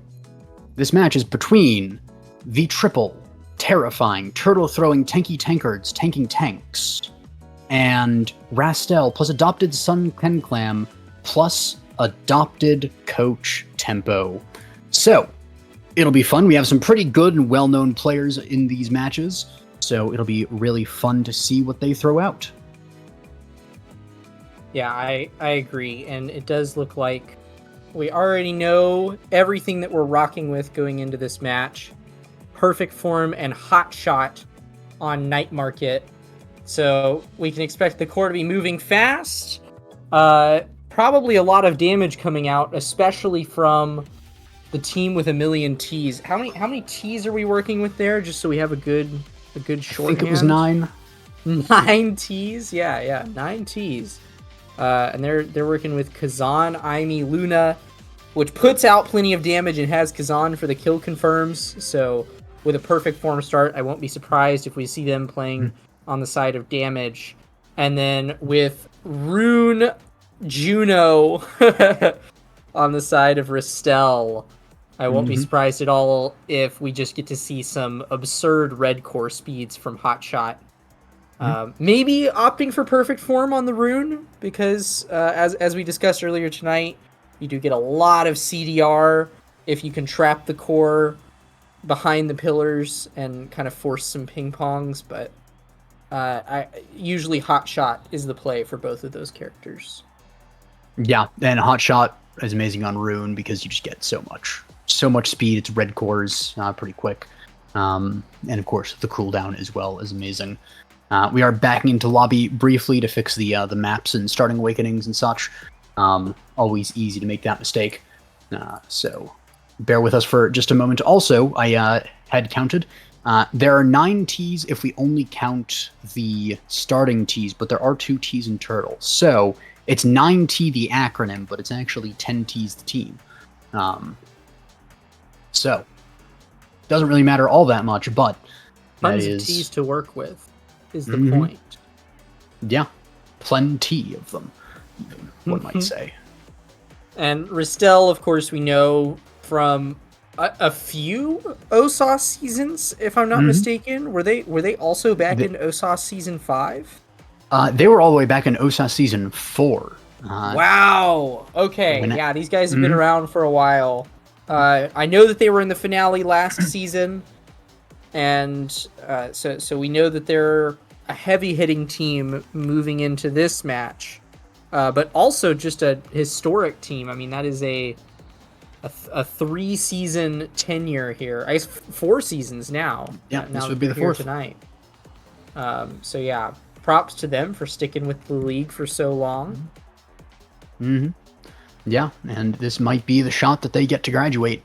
We'll see how they've improved between seasons and how they can manage to go. One of the things to keep an eye on, though, is just how Dragolance's internet is. So we're gonna see it. We're gonna hope that Dragolance is not inted by the internet. Because Dragolance, phenomenal player. I faced against him in OSAS 4, and we very nearly lost to him even. Was really, really close, but unfortunately Dragolance had the lag debuff, and it is definitely something that will come to bite them if that is not resolved, but hopefully it is, because it is genuinely a pleasure to see good players playing this game, and Dragolance is one of those good players. Yeah, and we will get to see Dragolance on what is, in my opinion, the sort of when I think of Dragolance as a goalie, I think of the Asher. I think that the Dragolance Asher is perhaps the most impressive goalie in their arsenal. Really able to lock it down, and on Night Market especially, where Asher doesn't necessarily need a ton of mobility to cover everywhere that she needs to. It's a very, very strong pick here. And I think that maybe we could see the core maneuver around outside of the Asher's hands. by Yafu and Babao on the Aimi and Kazan, but it's going to be difficult too, just because of the tight space that Night Market confines these teams to. Absolutely. But one other thing, though, you don't have to worry about getting it through the Asher if the Asher is off the map, and this is a team that can potentially do that with Kazan, Aimi, and Luna. Now, Kazan, not as good of a brawler as he used to be, but he can still brawl if he has the support and if he gets some key awakenings. So we'll see how that comes up, and this might just end up being that brawl comp. It's very likely that we'll see perfect form picked up on Kazan. Hotshot is still not too bad on Luna and Aimi, so they might opt for that instead of the perfect form. But either way, they're most likely looking to KO comp Night Market. And of course, Night Market is one of the premier KO comp maps, hence the Julie ban, hence the Rasmus ban, two pretty solid brawlers. And so we're going to see versus the Asher, the Rune, and the Juno, who certainly can put out some damage, especially if you get something like Stinger on Juno is really good for her. But it's more of a core control comp, so we're going to see how those teams scale in this game, how the Awakenings favor them, and how this map plays out. Yeah, and it looks like you predicted correctly that they're going for some DPS, because we see Siphoning Wand taken alongside of Perfect Form for Yafu. Normally, if you're trying to put out damage, Kazan's role is really more to just prevent the healing and confirm the kills. But it looks like Yafu with Siphoning Wand is looking to actually help out with a bit of the damage as well. That being said, it's going to take a little bit for this damage comp to get off the ground, and in the meantime, we will see the barriers fall for the team with a million Ts. And actually, my prediction of which character was going to be picked up by Dragonlance was incorrect. This is a Juno goalie, and it's actually Meowsy on Asher, which makes a little more sense, remembering that Meowsy is the forward for Rastel. That being said, after the core bounces around for a little bit, a power play comes out there for the team with a million Ts, and they will snag it with a glitch pop from Babao. Yeah, and a great lead as well. I mean, if you can win the control comp, or win the control battle when you're a kill comp, then that's even better. Although Meowsy is looking to... Oh, but there we go. The first KO of the match is going to be Babao onto that Yu Yu Yoshiki on that rune. So first kill goes down, and we're not even past the second point here, not even out of the first set. Great core from Dragonlance that's going to send it all the way around the map, all around the world. And it's going to be almost confirmed by Babao, or... by the Luna on Benite. Too many Bs on this team. That's another kill. Lots this time going Bs. back onto Kazan. But lots of Bs on a team that has a million Ts, right? Mm-hmm. They are indeed full of all of the letters in the alliteration. But the core just going back and forth in this midfield. The Slime is there to help out, but they can't get it past. Aimi teleports over the core there. Unfortunately, a little bit too ambitious on that, but a great dash from Benite and a good kill again onto this Root, who just cannot stay alive, it seems. Just a lot of pressure coming out, and that's going to be the second goal coming over to Tease. Now, does the team with Tease stop at 2? Because if so, it'd be very tragic. But 3 does also have a T in it, so let's see if they can count to 3. Yeah, and another thing to point out here is Dragonlance opting for momentum boots on Juno goalie. Might have been spending a little too much time with Cakes, picking up a little bit of the momentum boots habit. Certainly not a bad pickup for the character, but I mean, definitely eject button is the more common pickup if you're playing Juno goalie. But they're making it work here, sending it across the map and even finding some time to jump in despite not having an eject button to bring them back. Dragonlance is cooking here and holding on to that last barrier of theirs. Yeah. I will say, to the credit of Cakes and Mom Boots Junos, Mom Boots actually has a lot of things going for it. Being able to not overstay means you can support, and Meowsy, with that support, is able to score a goal, bring them up on the board in this set. But the thing with Mom Boots Juno is it has a couple things going for it. The first one is Mom Boots on everyone. Eject button has a timeline. You can overstay eject button and you can't get back. That's one of the reasons why a lot of people like Mom Boots on Kai. Great Corf as well from Dragonlance there. But and an unfortunate dash from Luna. Benite not able to get it, but able to clear it in front of Meowsy. Dragonlance able to go for it on the Luna, on the Juno there to face off against the Luna and get it over to Asher. And without like with eject button, there's no way that Dragonlance would be able to stay that long safely far forward past the midfield line. But with those Mom Boots, he's able to go far forward and keep supporting the Asher and rotate quickly. Because eject button lets you do one rotation instantly for 4 seconds. So you can rotate for 4 seconds and get back instantly. Mom Boots lets you rotate not quite back as fast as instantly, but you can rotate as many times as you want, and there's no time limit on it. So that's the first thing that it has going for it. The other thing, as there's a lot of pressure coming on Dragonlance here, good Corp from Miami is going to seal the deal and get that point for the set. Bao, they can count to 3, and they can also count to 1 on the sets. Let's see if they can count there as well. But a great first set there. But the other thing that Mom Boots has going for it on Juno is that your speed is your slime's speed. So if you go fast, your slimes can actually chase the core down even faster. So that's why a lot of people like Mom Boots on Juno. But we're going to see Monumentalist, geez, I'm stuck on the Mom Boots.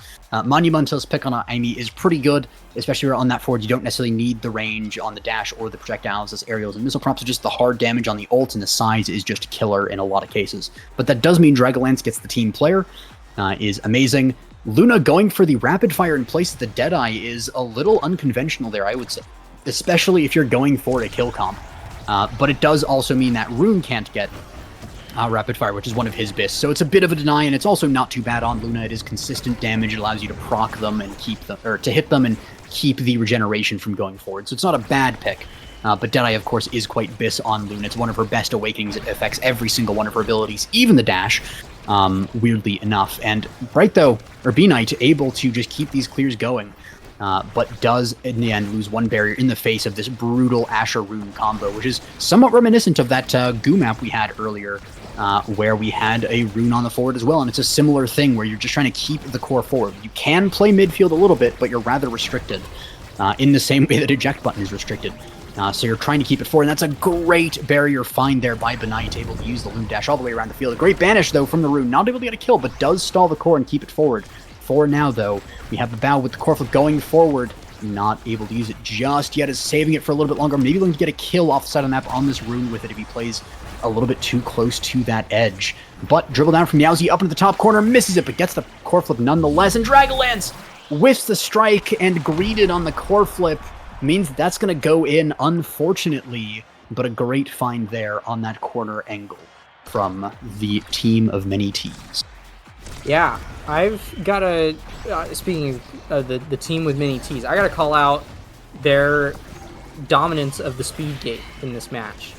The speed gate is oftentimes the thing that really shapes a night market match, because whoever's controlling it more is just getting slightly more presence than the other team, and it starts to stack up over the course of a point and a set.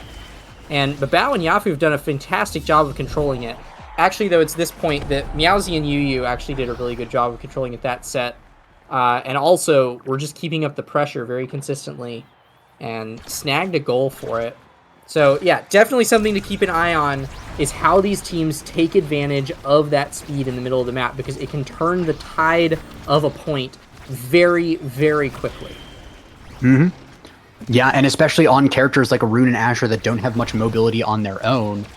They have a little bit, of course. I mean, Rune's teleport can be good, but an unfortunate double barrier with a night market angle gets Dragonlance. And that actually means that it's 1 barrier to 0, even after the barrier was taken earlier by Asher. And Yu's looking very beat up. It might be the beginning of the kill comp, but that's firing back. They get another barrier. The Luna dashes across, but misses the core. Hits Dragonlance at least as a consolation prize. Gets a little bit of damage on. Gonna use a rocket to get the strike reset, but in the end, it's down to Asher, and Meowsy is positioned perfectly for that down clear, able to put it in there. And now they're up 2-1, and looking potentially to take a set and tie up with the T's, just adding one more T to the mix, a tie. Well, and positioned, I believe, as a result of grabbing the speed gate. Like, the Asher has one of the lowest base speeds in the game as a reduced base speed. Okay, wow, these points are flying by fast. We're actually already on 2-2 in this set. Yafu and Babao snagging a quick point there off of a KO. These teams are making these points incredibly fast. Mm-hmm. Yeah, the triple terrifying turtle throwing tanky tankards tanking tanks are tied up 2-2. By the end of this match, you'll find a way to sneak in. I don't know. I'm guessing 20 T's into a line regarding them. I mean, hey, if this goes, and this very well might go to a fifth set, fifth point, and then we'll have a lot of twos before that. So great find there, though. Dragonlance firing back and putting him up on the board there in sets, 1-1 in sets. Going into this, it's Juno first pick. She's looking for potentially 1-2 punch for extra core speed. Stacks on stacks for more speed. Catalyst generally pretty good. Quick Strike also generally pretty good. Also has things like extra special available, so it'll be interesting to see what she picks. She has a lot of options here. Potentially even paralyzed by the choice. Goes for the extra special in the end. Good deny on Aimee, but Aimee does get Quick Strike because of that. And that is really good on midfielders and forwards. So that's going to be a bit of a menace against Dragonlance, who's going to be struggling to clear a little bit. Twin Drive on Luna is one of her best, but Meowsy getting Catalyst means that there's going to be so many core flips coming out. Rune partially alleviating his slow speed with those stacks on stacks, so as long as he can stay alive, Rune's going to be a little bit faster. And the Adrenaline Rush on Kazan is just great for cooldowns. I think it's a little ambitious to see him getting kills from it, because so far the kill comp hasn't been coming out. Great banish from you is going to mean that the entire team is found a field, but they only get one barrier because of a great defense there. And now it's back into the corner, back into the midfield, and it goes back and forth. We have Meowsy almost dead, but every time you hit that Asher, she is gaining that energy, so she can dodge almost as much as she wants. These slimes as well, Dragonlance really mixing up that midfield and buying time for Asher to regenerate, steal the enemy's goalie orb, which is also great to see if you're on that forward. Now, one of the things, don't greed for the orb, but if you're looking to deny your goalie the energy to core flip, or your opponent's goalie the energy to core flip, it's great to steal their orb. Oh, and that's a great rune pillar there, the unstable anomaly making Luna go off the map, and that is not what you want to see if you're the one playing the team comp, is your own Luna goalie dying. Yeah, I mean, I'd hate to see any of my teammates dying, especially as the barriers go down here. Meowsy up with the Pat Splitter almost puts it in, but a triple defense there from the team of Mini T's will ensure that they stay alive, and actually the core flip coming out from Yafu almost finds a goal in the top, but Dragonlance reads it perfectly, snags it, and now is responding to the core flip of their own. We see the core just in permanent red core territory now as we hit overtime. And it is, I believe, a cyber swipe there from Babao that'll finally put the goal in. I mean, if the clock hits overtime in this game, it is just chaos non-stop all the way to the end of the point. Because there are just so many hot shots on the board and so many characters that take advantage of this core speed. We're even seeing Dragonlance proc hot shot right off the bat at the start of this, and it's going to keep the pressure up enough for Ristel to grab two barriers as well as the point. Well played from them. Yeah, and an interesting thing there, Meowsy actually managed to stack up a ton of energy by using the Asher ult, so it hit it against the wall. And so the core was hitting the wall and then being hit by the ult, and every single one of those hits was getting so much energy from that Catalyst. So just extra energy there, really amazing. And just hits his general for hitting the core, so just tons of energy farming up for that core flip earlier on, so just good stuff. We also see the core going back and forth. It's going to the top, and Dragonlance is going to be saved by a pixel. It just didn't hit the corner of the barrier, but a great find by Benite there, able to get that barrier.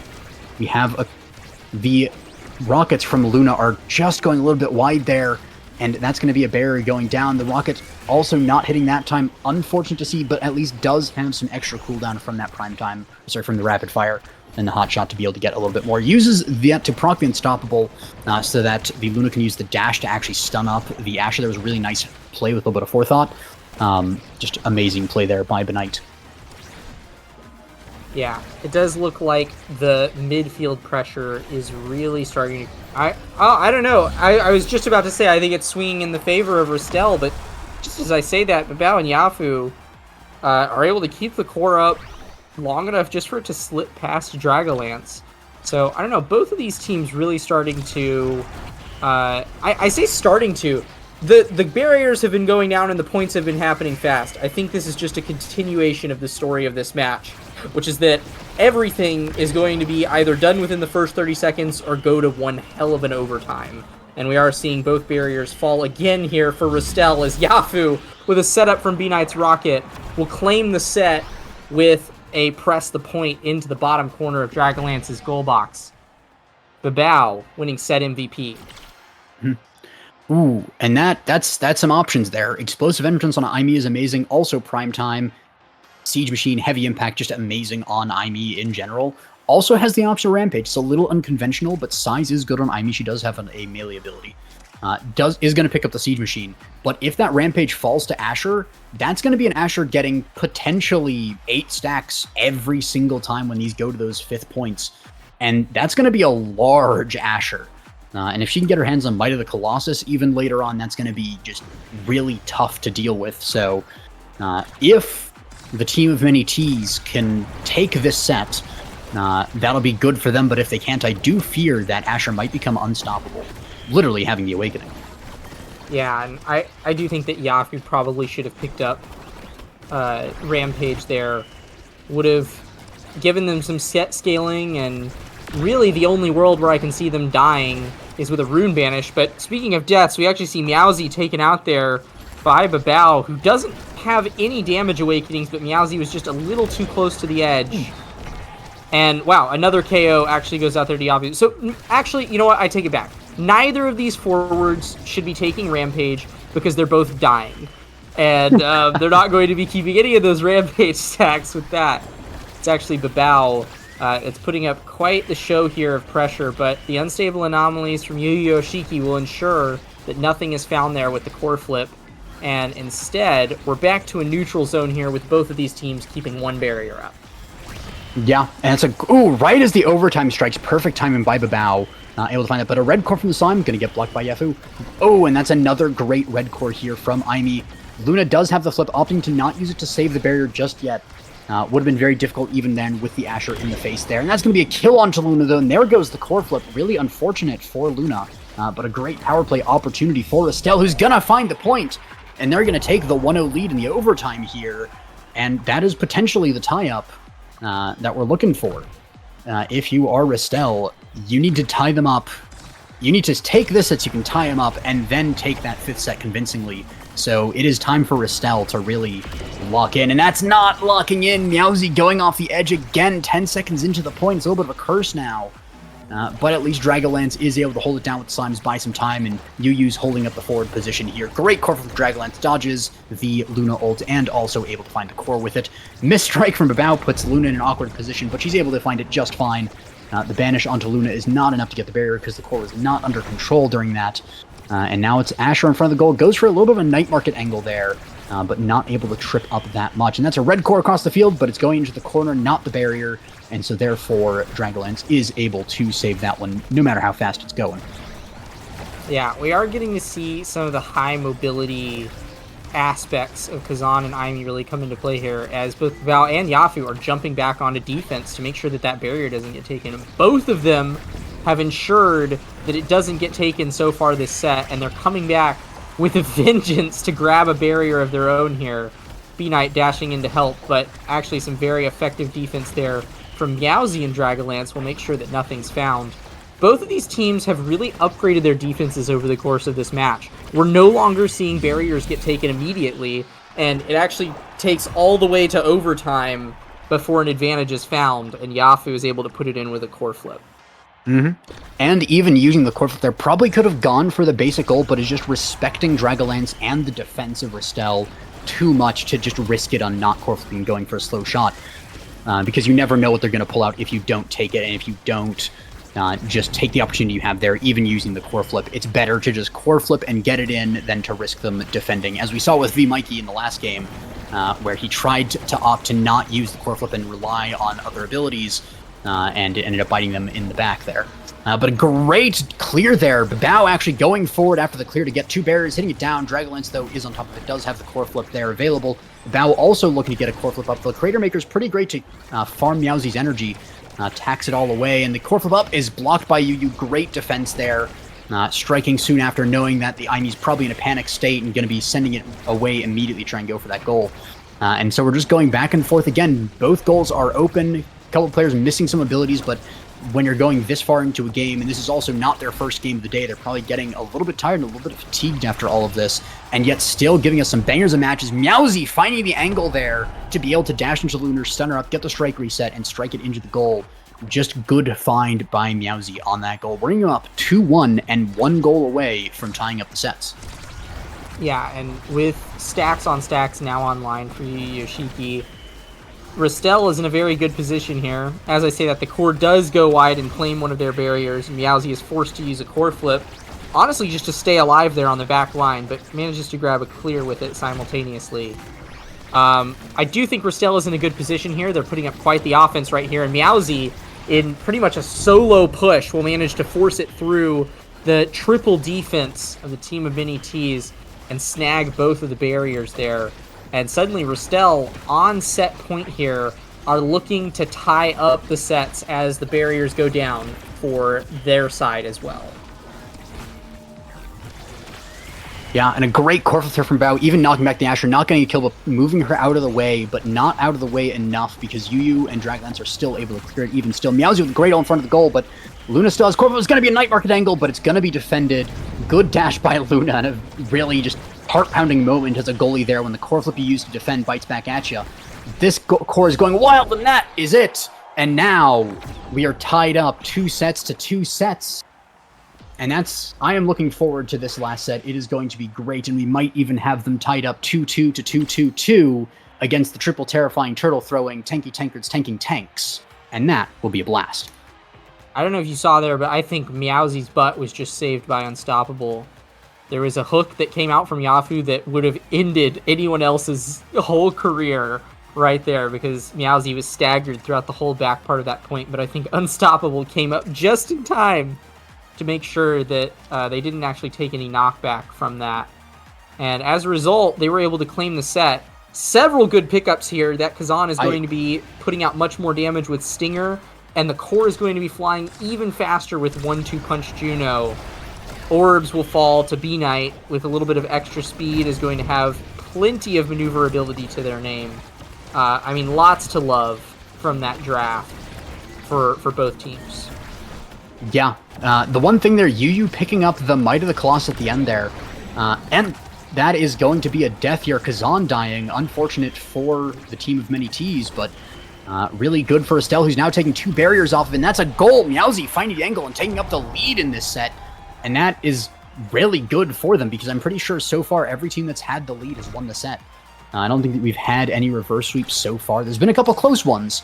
I don't think we've had any that actually pushed past that, unless this is the first. Yeah, I mean, I think that, honestly, both of these teams have kind of just been grabbing kills when they can get them. I think both of them have been snagging kills, maybe slightly more for the team of Mini Ts. But honestly, it's been the core control that has been the main feature of this match. Babao has been putting out some phenomenal plays in the midfield to set up most of the points the team of Mini Ts have been getting. And then just the incredible core speed feeding it up to Meowsy over and over and over again. And that Asher being such an oppressive force in front of the barriers and net has been what's been fueling Rastel's offense.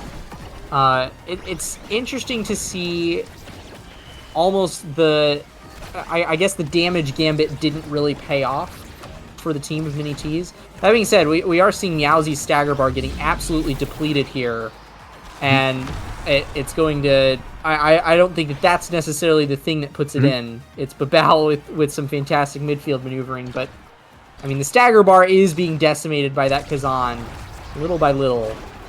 Perfect form with Stinger and Siphoning Wand is a recipe to put out plenty of damage on anybody. Yeah, I think some of the key things is just like some of the key kill awakenings are actually passed up by the team of Many Ts here, preventing them from going for a kill comp. One of the ones I said earlier was the Deadeye on Luna. I'm fairly certain that if Luna had Deadeye here, there'd be a lot more kills. Instead, Luna opted for that rapid fire, and it has been paying dividends, to be fair. There's been a lot of use out of it, but it hasn't been kill use, which means that the kill awakenings kind of go out the window and they're not super useful. Staggering with Stinger is great if you're getting kills with it and if you're forcing the way. Ooh, that's unfortunate. A good bounce off of Yu's anomaly. Unfortunate from Babao, but really nicely set up by Rune on that. And that is 1 point away, but also 1 point away from tying it up is the team of Many Ts. And they're going off the bat there with Kazan, almost killing Meowsy. Good red core, though, from Juno to pass that 1-2 punch hot shot combo is not to be underestimated. So much extra speed means red cores all over the place. That's one barrier for one barrier traded. Great Aimi ult with the Monumentalist Siege Machine combo means it just lasts so long. Use the core from in front of the goal, but a slime is there to take the spot. And that is going to be the barrier going down. This is potentially it if Rastel can score here with the core flip, with the slime. But Aluna's in the way, so they will be denied the victory just yet. Meowsie's there in front of the goal, but it's not enough. We have Yu walking up with the anomalies. It is enough with Meowsie sinking the goal in the end. Beautifully done by Rastel, plus adopted son Ken Clan, plus adopted coach Tempo, beating the triple terrifying turtle throwing tanking tanks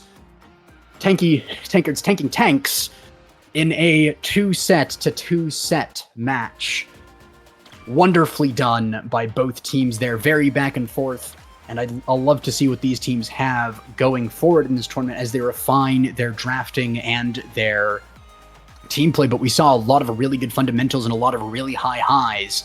If they can work out those low lows, I think either one of these teams could make a really solid bid for even beyond the finale, the actual bracket finale, let alone the groups.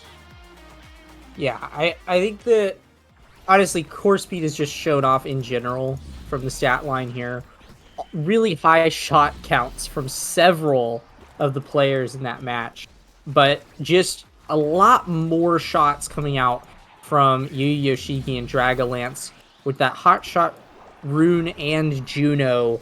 We're putting the core up to Meowsie so many times, and it shows because Meowsie had 9 goals and 3 assists. Actually, full goal participation for Meowsie that game on all 12 goals that Rastel scored. And so that combined with just, honestly, their masterful maneuvering of the amount of damage that the team of Mini T's was putting out and their great team play is what secured them that win, I think. Yeah, there's a lot of really good things, and there'll hopefully be more things to see as well. We go into the next match, but first we're going to go to a little bit of a break, so stick around.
Hello, welcome back. Oh, well, I guess we didn't coordinate that beforehand. You got it. Yeah, welcome back. We're now entering the final round of the Swiss phase of tonight's Season 7, Week 1 of the Omega Strikers Amateur Series. Coming back with two teams that are competing. Only one of them is going to be able to enter the bracket stage of tonight. Who is it that we're going to be looking at it tonight, AJ? We're going to be looking at Gapped Guys versus Will of B, and it's going to be an interesting one. Now, like you were saying, they are both 2-1 right now, and 3-1 is what it takes at a minimum to get into this finale. If you're that rare team, that's 4-1, you're going to have a little bit of a smoother ride there in the end in that bracket, but these teams are fighting for survival. One of them wins, one of them goes home. So we're going to see who it is. I don't really have too much knowledge about the particulars in this one, but I mean, I got to go Mac. It's got to be like an absolute mad lad to have a name just Mac on its own. There's no cheese, there's nothing with it. It's just pure Mac on its own, so I have to put my money on him. Yeah, I'm a big fan of the Mac name as well, even though I'm unfamiliar with the rapport. Gap Guys, I believe, is a team familiar to OSAS. If I remember correctly, I've seen them in several past seasons. At the very least, Cold Ramen 14 is a name that I've seen in plenty of places. Definitely a very strong midfielder, and I'm looking forward to getting to see them play once more. Not as familiar with the roster of Will of B, but someone was raving about Steam Whistle in the chat earlier, and I've at least seen Steam Whistle around. They appear to be a Kai goalie main, which I'm always a big fan of Kai's, just because, especially in OSAS, where like Kai goalies are given a lot of space to work with, sometimes you get to see like a Kai run all the way across the field and essentially become third forward and put some really interesting plays in the enemy goal box, which is pretty fun. So I'll be interested if we get to see that come out from Steam Whistle. Other than that, I think that essentially everybody we're looking at has some pretty stock rosters. Forwards seem to play your main roster of brawlers, Rasmus's, Juliet's. There's an X in there from Mac. So lots of stuff to love from these guys. Do we have map picks, bans, awakenings? We do. We have the Night Market map is going to be the pick for this one, with the Might of the Colossus rapid fire starts. That's some really good stuff for a lot of people there, especially on this map. So we're going to have the forwards of X versus Asher, probably going to pick that Might of the Colossus. Era rapid fire is amazing, and then as well probably rapid fire pickups by the Kai and the Vice. As you were saying, probably a Kai goalie then, with Steam Whistle on that, and then a Dubu. Could honestly go either way. Size isn't actually bad on Dubu. That role is actually a melee ability, so it does benefit from size. But also Prime Time is really good. Being able to throw out more logs is pretty good too. So going to be interesting to see what they pick up there. But it's looking a little bit like a kill comp again from Will of B. And of course, the big thing when you see a kill comp in OSAS is, do they know how to play it? And that'll be sort of the deciding factor here, I think. Yeah, some interesting lore about Mac. I was a little skeptical. I looked at the Core Strike, saw that Mac wasn't rocking with a whole lot of comp games, but had some absurdly high win rates. 100% win rate and 85% win rates on a lot of the characters.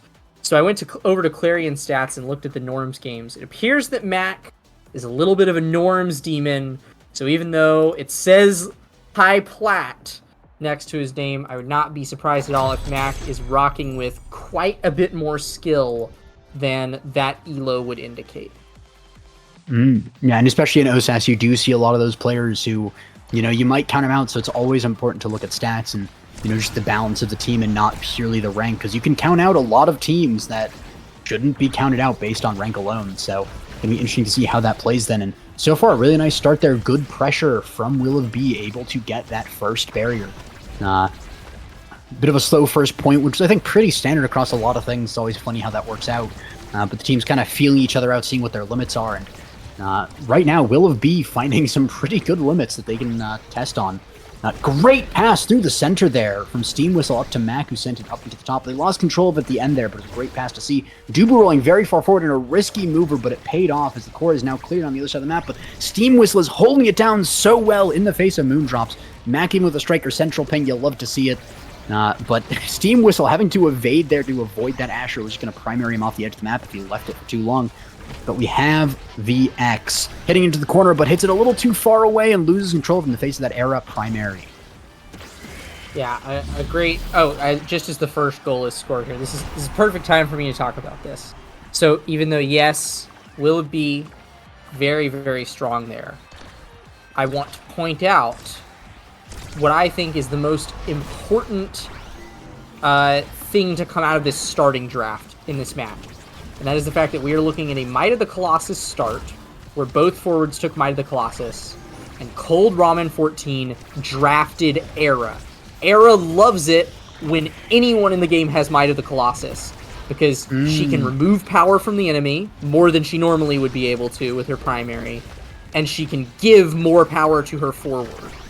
And so there being 2 Might of the Colossus in this match means that Cold Ramen 14, with Rapid Fire Era, which means that they get more of those primaries out, means they are going to be determining a lot of the pressure here.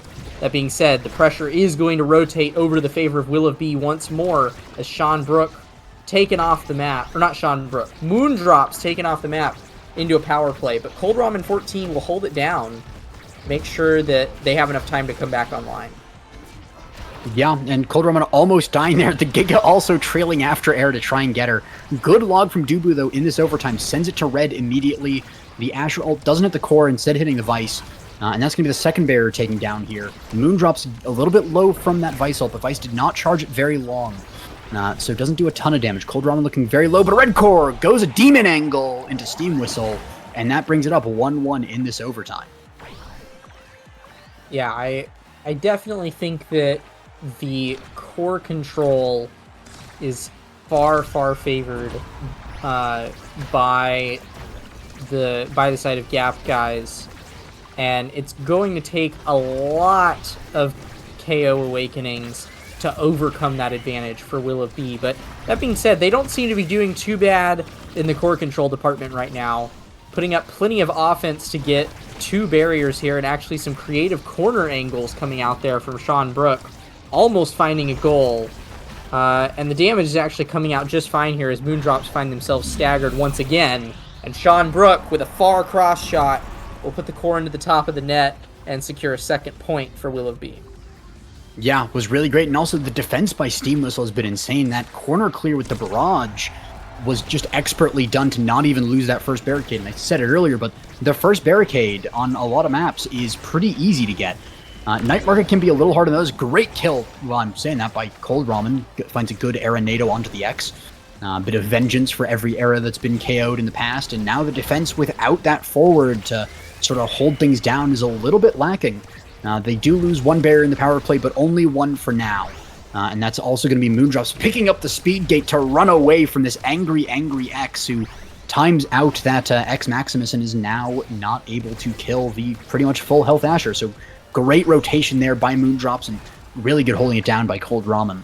And now the game sort of stalls out again a little bit. We have the Era NATO going in, but there's not too much pressure on it. Ooh, accidental pass up to the top, but Asher's not in position. And a great cross by Sean Brook, is going to be taking in that first set for Will of B versus Gapped Guys. And that's going to be an Go for it.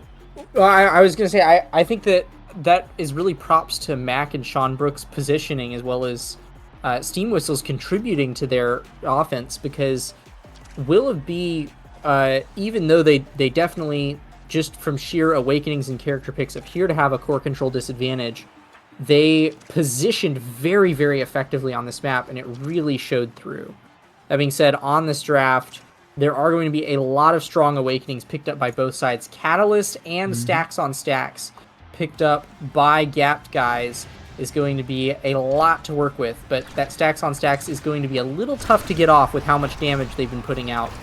with explosive entrance and missile prop on that Vice and X respectively. We already see Moondrops falling, and it is going to be tough for them to stay alive as Sean Brook goes over there and pops the X Maximus onto Cold Ramen. Yeah, and that's a great usage of the power play, and that's what you want to see. One of the in that kill comp, there's basically two things that you want to see to make a kill comp work, and they both sort of revolve around keeping your advantage. So in a kill comp, if one of the enemy players is low, like Moondrops is right now, you want to keep putting pressure on them so they can't regenerate. Like that right there, they start regenerating, you hit them with something so they stop regenerating. Every 6 seconds, so great ult there, keeping the pressure on. You see they're in an opportunity, keep them there. You always want to be making sure that those low health enemies are staying low health so you have the opportunity to kill. Great find on the barrier by X. Good damage from the core flip. Misses the core, but it doesn't matter because that's just more damage. The other thing is when you're in that power play, you have to keep putting on damage on other people so that you can chain the power plays together. And that ult with Sean Brook, that X Maximus onto the Era after the Asher was dead was amazing. Now Dubu staggered, and Cold Ramen and Moondrops are also very low on health, and they're able to kill the Dubu and score the goal, and that was a wonderful showcase of a solid KO comp, and I think that we can say Willoughby knows how to play a kill comp now. Yeah, and I mean, that is exactly what you want to see as an X player. Triple defenders right in front of you. X just has so much AoE potential, especially with that bell ringer. And so when you're all clumped up like that, X goes, ooh, lucky me, and drops a primary on you. And got to take all 3 members of Gap Guys down to critical health. So yeah, I mean, certainly Willoughby demonstrating their mastery of their characters, but also their mastery of this kill comp playstyle, executing it very, very effectively. But we are finally seeing the core control come out here for Gap Guys as they're able to snag both barriers. And Mew17 is actually allowed to walk all the way up to midfield to apply pressure. Yeah, and another thing about this... Oh, that is another very low Era and dies with the core flip. Ought to save the energy on the core flip, but ends up dying with it. Does at least get the energy reset, so gets that 1 dodge bar, which is going to be very important as we go through this. But another thing is just the siphoning ones. The double pickup of siphoning one onto X and Vice means that, never mind, Era's going to be able to do it well. X is 1v1ing the enemy brawler. Cold Ramen gets kind of a 1v1 against the goalie, and that's really good for the midfielder there. So able to get the goal past Steam Whistle with a really nice primary too. But the siphoning wands from X and Vice means that there's just so much damage coming out passively over time. Whenever you're getting hit, you're taking more damage. And this, importantly, the siphoning wand does not reduce the time, or does not reset the time on that regeneration. So it doesn't help in that regard, but it does mean that you're not you have to regenerate more health to get up to where you were, so it's still really good. And just, you can see all the damage coming on this Vice. Now, it's possible that Gapped Guys is able to come back, they take the 2 Paragates, they use the core flip, and they have a strike in front of the Kai who just used strike. And that's the kind of setup that Gapped Guys is going to need, because the longer these sets go on, the more they're going to get beaten up. And so they're going to need to take faster sets, they're going to need to be on their feet. And this Asher finally has 150 stacks. Of those stacks on stacks, hasn't been killed lately, and so is able to be very fast on her feet, as we can see here zipping around in front of the Kai, who's kind of trying to keep up, but can't, even with the chrono boost. Yeah, Moondrops getting those stacks up is big, big news. It's going to be dangerous here, though, as the Supernova comes out and the X Maximus, and suddenly those stacks are in peril. If they do not score right here, Gap Guys is going to have a long way to climb back up to prominence in this set. Mew17 and Moondrops both on just the thinnest slivers of health, both of them currently staggered, and it's all up to Cold Ramen, but the Era primary, the Bewitching Beam, finds it all the way in the bottom corner. And I mean, Cold Ramen, that's the second time that set, and multiple times this game, that they have really just like randomly come out and taken points and made plays. Well played by them. Yeah, and it's a really nice setup as well, using the tornado on the top to be able to send that into the top of the goal, so Kai can't really clear there without risking a lot. So he goes for the down clear, which is safer, but Era's ready with the Bewitching Beam, has this whole mental game and this planned out so that she wins that 1v1. But we do see Era picks up quick strikes, which is nice. It denies X, but X still gets perfect form, and every one of his ult hits counts as an ability, which actually does reset things. So that's really good on X. Vice gets Deadeye to match with her missile props, so she's doing insane damage. Kai gets Orb Dancer so that he's insanely fast to match up with this Asher who's fast. And yeah, Quick Strikes is nice, but it's gonna take a lot to beat those amazing awakenings there. That being said, we have a Dubu who has peak performance who can run up just like that with the wall and really help out his forwards and sort of swing the balance of this game backwards. And Asher with the 1-2 can actually do a fair bit of damage and actually has a fair bit of core control with that because it really accelerates the ball in that primary. So really good stuff. On that side, the question is it enough? And that's what we'll be answering in this set, I think. Yeah, I did want to point out, that's not just quick strikes on Cold Ramen 14. That is a little mini Energy Exodia right there, also having Catalyst. They are the first ones to find their core flip in this set, but they will have to burn some energy here just to try to stay alive. Unfortunately, there's just a few too many Vice abilities from Mac to stay alive, and it'll be a power play in the favor of Will of B here. Yeah, and another thing is, as the Kai goes through this match, he'll be stacking up more orbs. He's already up to 3, and we haven't even scored a point yet. So this point going long is really good for Will of B, even if they lose it, because they've stacked up the orbs on Kai. The Gig goes a little bit wide, which is good for gapped guys, but it's still on their side of the field for now, and Vice keeps it that way.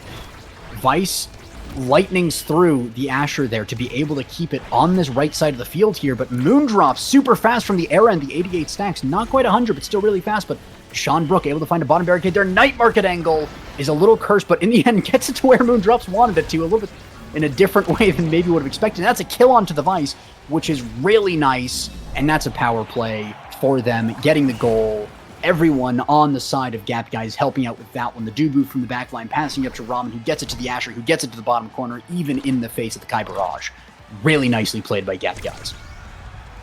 Yeah, I mean, their hope here is that if things go long, they're carried by the energy economy of Cold Ramen, getting all these core flips from behind, feeding it up to Moondrops. But really what they're looking for is these blitz plays that they're getting right here, where they're able to really quickly grab both barriers in the first 20 seconds before a lot of that damage comes out. And then Moondrops is able to get in here and find the goals. I mean, that's some beautiful execution right there, and actually finding a KO along the way as well. Gap Guys suddenly looking very strong and finding KOs of their own, even amidst what should on paper be an absolutely disgusting kill comp put here by Will of B. Yeah, and it is exactly just finding these moments. Will of B knows how to play a kill comp, but it appears they haven't quite learned the skill of staying alive as well. Moondrops finds an X too close to the edge of the field, and you can't be doing that. You're the kill comp. You need to be able to stay alive against the opponent, because if they get a kill, they're a core control comp with a power play, and that is so much more power than you can leverage. X is trying to fight back, but I mean, you said it earlier, it's the Energy Exodia. Cold Ramen has every dodge in the world and manages to get away. Even on low HP, is still alive, and that's the important thing. Now, though, 2 enemies very low. Will of B able to potentially take them down here. Manages to get the Era. Moondrop still very low, but the pass is missed by Mac. Kai's playing super far up now to try and get this done before Era respawns. It's 5 seconds away. Asher's respawning. Corford was whiffed, and that means that X gets the goal, and they are on the board for the set, potentially looking to reverse sweep it. And again, Kai's got 5 orbs now. He is looking to really run around and play super far up, and basically now you're against 3 forwards. Yeah, but they were not rewarded with the stacks of Moondrops. Moondrops managed to stay alive throughout that whole point, and will remain all 150 stacks on stacks. They actually seem to be hard focusing Cold Ramen, which is strange, as Moondrops is essentially left to 1v1 here. A fast Asher is not something that you want in the face of your goalie, because she can just do so much with the core, and she can stuff it through, especially someone like Kai, who doesn't really have any way of stopping the core outside of some barrage hits. And so Steam Whistle is looking a little scared right here. Actually has to pop the core flip, but it'll be the Path Splitter that catches it on the back side and makes sure that the barriers go down. Suddenly it's a barrier advantage on set point here for Gap Guys. Yeah, it's a good play, and there they go. They kill the Asher, and that's what they're wanting to do. Is because they killed the Era early and they focused one person. Era's a little easier to kill. She doesn't have too much survivability. She can try and use the native by speed. She can try and shrink the people on her. But if you manage to kill her quickly, you can then leverage that into putting damage on the Asher. And by doing that, they were able to eventually kill the Asher when the Era was preoccupied. On the other side of the map with core control because she was already low from that. But that's going to be a core flip from Cold Ramen. Doesn't matter how much you kill her forward. Doesn't matter how many times you reset the stacks. There's no stacks to reset on Cold Ramen. There is just pure energy that is running around, and a lot of it. Asher is first potentially rewarded with Rampage to pair with the Might of the Colossus. Big Fish also really good. It's Stagger into the Stagger comp. Could even go for Reptile Remedy. I don't really like Reptile Remedy as much. That's what I'm eyeing here. I'm a known hater of Reptile Remedy. Is absolutely the right pick. They do opt for Rampage. In my opinion, that just puts a bigger target on your back if you're playing up against a kill comp. But that does leave Reptile Remedy on the table for Cold Ramen. It was not denied away by Will of B. And Cold Ramen has, in my opinion, so here's some interesting yappery. I don't think that Reptile Remedy is a part of Stagger Zodiac. I don't think it's a part of a Stagger build. Can it help? Yes, absolutely. But I think that where it really shines is with Quick Strike and Catalyst. Because now, Cold Ramen is free to essentially sit on top of the core as much as they like. They get to sit on top of the core, and they get to heal from it. They're striking it quicker than everyone else, and they're getting more energy than anyone else as a result of it. And so they're actually able to just go up and 1v1 this Kai for free. Because they're fast, they have plenty of energy, and they have quick strikes. So this is, like, actually the Reptile Remedy pickup on Cold Ramen is huge for them because it essentially means that this Vice and X can no longer mess with them unless they just want to feed them more energy for free. That is definitely an interesting point there. Yeah, I haven't really thought about it that way. The Reptile Remedy does actually give a fair bit to that. Although I don't believe it does stack with itself, so I don't believe that if you strike twice within 4 seconds, I think it just resets the timer. I don't think you heal twice as much. But a great find here, Will of B slamming back there. They have 3 stacks on Prize Fighter Vice already at the end of the first points. That's going to be huge. So I definitely think the Reptile Remedy was a good pick here, and it is keeping Era alive so that she can do a lot with it. And managing to find 2 barriers there. The Quick Strike really coming in clutch there, but so much damage coming out here from the X. Vice dying, though, means that that's only 2 stacks of Prize Fighter. Still more than 1. Still has the Awakening, because if it gets down to 0, it's basically not an Awakening at all. Great Giga finds a double barrier, though. Steam Whistle really on top of this, but not able to clutch it in the end with just the double primary from Era and Asher barreling down on you is so difficult to contend with. And that's the big thing here, is that Vice died in the match. Mac was not able to stay alive here, and that means that the core control comp was able to just steamroll right over the Steam Whistle. And there's only so much that you can do in the face of that as a goalie when you're down a player and it's control comp versus team comp. Or, sorry, control comp versus KO comp. But still really good defense here from Steam Whistle. Managed to dig onto Moondrops for extra damage. They're really putting the damage onto this Asher. They almost kill. Steam Whistle's looking for the core flip, looking for the barrage. Not able to find, but finally, a goal barrier goes down to the X while Vice is killing the Asher. That is a beautiful 1 or 2 seconds for Will of B and a potential to come back here. It's tied up 1-1, but they are a set behind. They need to win this set and the next in order to win this and in order to secure their place in the brackets for this first week of OSAS. They're finding a barrier. They're managing to get a little bit along, and that's a lot of damage from Vice. And Steam Whistle's passed down. He might have core flip. Core also does have core flip, and it's going to go through. That's 2 points. 1 away from tying up the sets, but it's 2 points away from gapped guys. If they manage to bring this back, if they can find their stuff again, but that's going to be so much harder when Moondrops has been reset back down to 8 stacks on stacks on stacks and 0 stacks on Rampage. Yeah, it is definitely a dire situation, and I don't expect to see those Rampage stacks climbing at all for Moondrops. But some stacks that I don't expect to be going down at all are those Prize Fighter stacks from Vice. Caster Curse immediately as Moondrops manages to catch Mac just chilling a little too close to the edge. It grabs a KO there. It is a power play for Gap guys, but they're not able to find anything from it, actually. And instead, Moondrops is still low and gets immediately revenge KO'd by Mac upon respawn. Very unfortunate that Gap guys were not able to find any extra space to work with there. And it's actually Sean Brook who will secure the set and tie this game up for Will of B. Yeah, was a great mid-game from Gapped Guys, but one of the things about X is that he's really good in those later game matches, so he's beginning to have scaled, and he's doing a lot of damage to everyone. He has a Vice and a Kai to back him up, keep enemies staggered, and I think Vice is getting the most of the KOs, but it's so difficult to contend with this X. In the power play, X just dribbled. He was core control X for a little while, and he just knocked the core around everybody until they just couldn't do anything. And what are you going to do? Run at an X who has X Maximus or Bellringer and just take a bunch of damage? So they had to run away from him, and they're just not able to really contend that. Team player also gets denied. I would have potentially loved to see that pickup. It's primetime rapid fire is Biss on Era. Biss on pretty much everybody in the game, basically. It's going to be great for shrinking down that X, but there's two people on the team that you need to shrink down, and picking up something like the team player would allow you to really capitalize on those later games that you're really struggling in because of the red cores in overtime. But so far it's been paying really well. That was actually a Vice Lightning that went backwards. Era is very low again, even with the Reptile Remedy. And that's going to be a kill. The downtown with the Prize Fighter, Deadeye, the Rapid Fire, the Prime. This is a Vice that is built for primary. And that is a Sean Brook that is scoring it through a Dubu, taking a 1-0 lead in this set. And that is just amazing. You know, kind of a 180 from what we saw not too long ago when Gapped Guys was gapping the guys.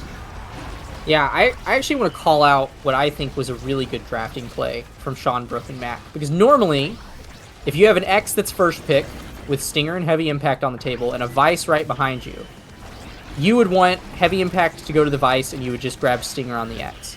But they actually recognize that Cold Ramen, the Era, is in between them and could deny that Heavy Impact from the Vice. And so instead, X opts for the Heavy Impact, leaves Stinger on the table, which is something that is a tough deny for Era to make because she doesn't get a whole lot of value out of it. And so as a result of it, they do still get 2 damage awakenings on both of their forwards that are putting out so much damage. And as a result, Will of B are looking very strong going into the set, but right as I say that, Moondrops finds a KO onto Steam Whistle in the back of the goal box, and suddenly it is Gapped Guys who are looking to gap once more. Yeah, and that's huge because that's also the Kai orbs down. So that's going to be a tough reset. Now, he is the goalie, so he gets those pretty quickly, but it's still going to take a bit to get back into the swing of things, and that's an opportunity for the Gapped Guys to get back in this and to strike back. Good dash from Asher means she doesn't die to Sean Brook on the right side of the field, and actually KOs him back, which there's no stacks to reset on X, but he's still out of the fight for a long time. This is a power play for them, but they're ending up not getting too much with a great neutral clear from Kai and Vice into sort of the empty space. And now X is back, but it's in the goal already. And that is Moondrops scoring the goal.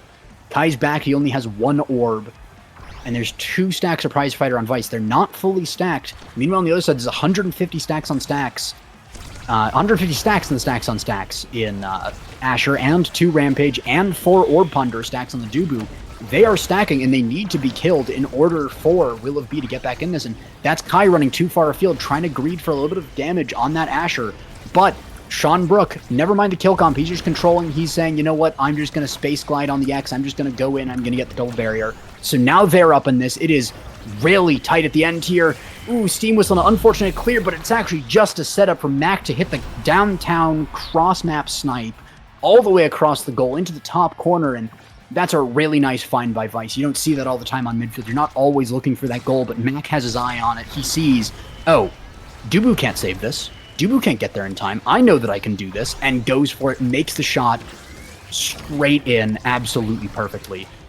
Sean Brook not able to clear it through the air, though, unfortunately, and they do stall this core in the midfield for a little bit, and that's not great for them right now. They need to keep this momentum off the kills. There's 2 corpses on the enemy team. They lose a barrier, and that's a lot for Gapped Guys to work with. They have the core, but a great barrage from Steamless is going to save that for now. A bit of a neutral clear down to the bottom there. X is able to get to it first. Pass it back and forth to the Asher. She's just so big. It is so difficult to clear against this Asher. She has a fully stacked stacks on stacks, and she has so much size, 5 Rampage stacks and Might of the Colossus, so she's running back and forth, and even if she wasn't, she's such a massive monolith that you just cannot clear around her to begin with, so they need to figure out a way to kill her, or just blitz this, but I don't think blitzing is the specialty of Will of B here. That one I do have to call out. I think that Unstoppable pickup is putting in a lot of work for Moondrops here. It's keeping them alive, which is something they haven't been able to do over the course of this game, and they're finally seeing 6 Rampage stacks come online. I mean, this Asher currently has 168 power without the era buff, and 201 power when Cold Ramen is able to buff them. They're looking low right here and might get KO'd, but Moondrops is looking strong for now. Yeah, there's been some unfortunate line of abilities on characters that were already evading. That's going to be a kill, though, from downtown. The Bell Ringer with the X Maximus power given to the Might of the Colossus as well. Pass up from Mac to Sean Brook. He's going in there. He's meleeing the Dubu, and he's oaking it into the goal with help from the Vice. And that is how you do a 5th point, 5th set. Well played by both teams, Gap Guys and Will of B. Unfortunately, Gap Guys is now out of the tournament for now. They can always come back next week, but Will of B has picked up their spot in the brackets, and I'm looking forward to what they have to show to us in the next matches. Yeah, some impressive KOing there. They picked up 15 KOs as a whole as a team. I mean, I do have to give hands to Moondrops for also finding 6 KOs that match. We were pretty certain that game was going to end in a power play. Just wasn't sure which team was going to eke it out first. But Will of B, clearly with their damage, once they were able to really stack it up all onto Moondrops, it was clear that they were going to rule the rest of the point and bring the set home. Yeah, really well played from them. No surprises that Mac ends the game with almost 70,000 damage on that Vice.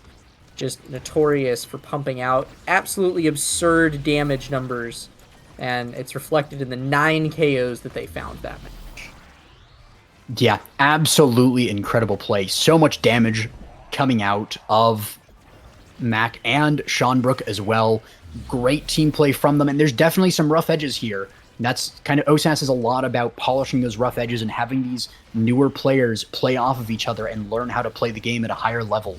And it's great to see that this is the starting point. This is only week 1, folks. So we're getting amazing games here. It's only going to improve as we go on to the tournament after this short break.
Hello, everyone, and welcome back. We are now in the brackets stage of OSAS Week 1. We're going to be starting off with Chimp Dinner Live versus Seraphim Crimson. I am AJ Ken, and I am joined by Cloak. What do you think about this match? Yeah, well, we get kind of the opposite poles of history in this match, because Chimp Dinner Live, at the very least, some of their players are not new to OSAS, but I'm not entirely sure how long they've been with us as a team. But Seraphim Crimson is perhaps the most veteran team to grace the Omega Strikers Amateur Series. They've been around since Season 1 and have played in every single season that OSAS has been up. Have made it to a couple finales, but so far have been unable to graduate. They're back here with their another shot at graduation and facing one of the teams that we got to see perform very well earlier in the night. Chimp Dinner Live, we got to see them really put some interesting stuff together. V Mikey was absolutely cooking up against Poodash earlier. And Equinox and YOLO Swag were doing some fantastic work on the defensive side of things. So I think both of these teams we're kind of looking at the old versus the new here, and both of them certainly have a chance to take home the next spot in the bracket after this match. Yeah, definitely going to be an interesting match. But what's also interesting is these teams actually faced each other in the Swiss stage. So you have a bit of a repeat match for the players. Now, we didn't cover on the stream, so it's the first time for us, but it's going to be interesting to see what they pick and ban because of that knowledge of having played against each other. So we're going to see the Drakkar and the Kazan bans coming out here on stream. You can also see it in that pick ban already. And of course, with the Ponder Siege Machine, those are some pretty good awakenings on some characters. We're going to see the Era and the Mako probably picking up the Siege Machine, although Ponder is very tempting on them as well. But likely that's going to be something like, at least I'm predicting, Luna Goalie with Era Mako forward. Mako forward is not as popular, but it can be really good. So going to be interesting to see how that all plays out. Yeah, Luna Goalie. Mako forward is Master X Malakai's signature. He was doing it before it was cool. How could I forget? Yeah. I arguably the OG Mako forward. I think that he was one of the first to really attempt to play it, and was doing it before it was even considered semi-pickable. So, always fun to see him cook on there. And yeah, it looks like your predictions were correct. Some Siege Machines going over to Era and Juno. Interestingly enough, Malachi opted to pick it up on the Mako as well, but everyone else will be pondering their orbs for the duration of this game, and V Mikey is already stacking those up in the midfield as Crimson take the barriers down and open up the goals for the first point. Yeah, but it's only open just yet, and Equinox Exile is not letting it just go through. At least so far, Malachi trying to go for a self-dribble there off the top of the primary, and just going to strike it in the end. Equinox opting to hold the strike instead of going for the core flip there, and ultimately going to suffer for it. It's one of those things, as the goalie, you think you have the confidence to strike war the forward, so you hold on to that core flip for dear life, knowing that it's going to be necessary later on, but that's V Mikey taking double barrier there, and that's really good for CDL coming off that last point. Getting a nice bit of momentum the other way, but doesn't have the range on the primary, doesn't have the size to be able to do that tech he just tried to go for, unfortunately. It's going to mean that one barrier gets taken by Malachi. Only one for now, though. Goes back over in the hands of Yugo, who has that Luna, has the Corvus Zilla, just going to go to the edge of the map, deploy the Crater Maker, get a little bit of pressure on, and that's a great ult from Malachi there to get that second barrier. And now it's barriers even, 0-1. If you're in CDL, it's a little bit of a mental thing where you were ahead 2 barriers and now you're down to none. Great core flip there last second from Yugen to stop that Zentaro combo, sending it into the goal. Pass up to Tefunk from Malachi, but loses control of it. Good Zen ult in front of there, but doesn't have the passive proc off of it. Didn't hit enough stuff. And that's going to mean that for a little bit longer, this core is in the midfield, going back and forth. Strike warning between the Junos, and a great dash from V Mikey is going to send it in there. even as Yugo tries to stop it with the Luna Dash. Yeah, just so that we're up to date on the lore between these two teams, it was actually Chimp Dinner Live that took the game that they just played in the last round of Swiss. So going into this match, Seraphim Crimson are probably feeling a little bit shaky against these guys, and Chimp Dinner Live are already on top. But that being said, it will be the point lead claimed again by Malachi. Just a strike into the bottom corner is a little too far for Equinox to grab. No speed awakenings on that Rasmus quite yet. And so without abilities, it'll be a raw Rasmus in the net. Mm-hmm. And it is definitely a... Oh, we see his Zentaro ult right before the Luna ult there. Took a lot of damage because of that. And that's actually going to be a Slime, I believe, claiming that first lock there. Bounce up to the top. Luna has control of it, playing a little bit far up, but sometimes you need to do that to get to the core before other people, and it's a really good play there. Doesn't lose anything for it and gets a little bit of tempo. Master X Malachi not able to get that top barrier. Good hook from Rasmus, preventing even a thought of that. But V Mikey dribble off the top of the primary into the barrier is going to get that well, but the Crater Makers on V Mikey are putting in the damage, has to dodge the Aeronado as well, is kind of struggling to survive here, but taking the speed gate, trying to go forward. Good core flip from Rasmus to clear. Good core flip as well from Juno to keep tempo, but it was an unfortunate angle off of it. Malachi is super low in front of the net, but is able to get the barrier with the core flip, and now that's a great Luna rocket onto the Juno, and that's going to mean that it goes over to Malachi past the Juno. Wonderfully done. I was speechless for a second. Juno had the perfect timing to strike War the Luna with a rocket that was half of the map away, and that's what allowed Master X Malachi to get his hands on the core there and send it in. So wonderfully done, and is rewarded potentially with something like Catalyst on that Mako. Absolutely insane. Unstoppable as well, not too bad. And of course, Quick Strikes, never to not be mentioned there.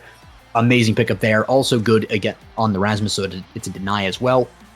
Luna getting Twin Drive is amazing. The Zentaro getting his explosive entrance, though, is what that means, and that's one of his best awakenings. So that is really nice for V Mikey. Era going for the rapid fire there to get more primaries out on the field to stun people up more. But that will mean that we have a Monumentalist on the Juno rather than the Era. So interesting to see how that's going to play out here with the different ways these players are going to be playing this comp. And a good Crater Maker is actually going to be sending the core, ricocheting around the corner, but not taking the barrier. Master X Malachi trying to go for the double barrier there. Doesn't need it, though, because Rasmus is in the way. Good dash from V Mikey and a toss to the side with the strike, but it's just going back and forth here. Both of these teams too good on the defense and having to commit too much to the defense as well, that they don't have enough offense to get it through one-on-one or one-on-two in a lot of these cases. The Crater Makers, though, that continuous artillery wearing people down, wearing down their energy bars, and that's going to be double barrier taken down for Seraphim Crimson against CDL here. And that's going to be a strike war when Mako forward. Excellently done by Master X Malachi. Good old secondary into strike there. Beautiful. Yeah, Malachi is doing a really good job of holding all of the out clears, and Mako is a character that's really good at it because most of her abilities actually reach pretty far out ahead of her, especially her secondary can pretty much catch any out clear that's sent her way. And so with Tafonk on the back line here, able to just keep the core in lane over and over and over again, it's only a matter of time before Mako, with her million strikes that she has and her million strike resets, that Malachi is able to snag these barriers. It's really just a matter of keeping the momentum like you talked about earlier tonight. Crimson are really doing a fantastic job of that here, and it'll reward them with another goal. Yeah, and a beautiful part there of keeping the momentum is the Luna core flip to counter the Zentaro core flip.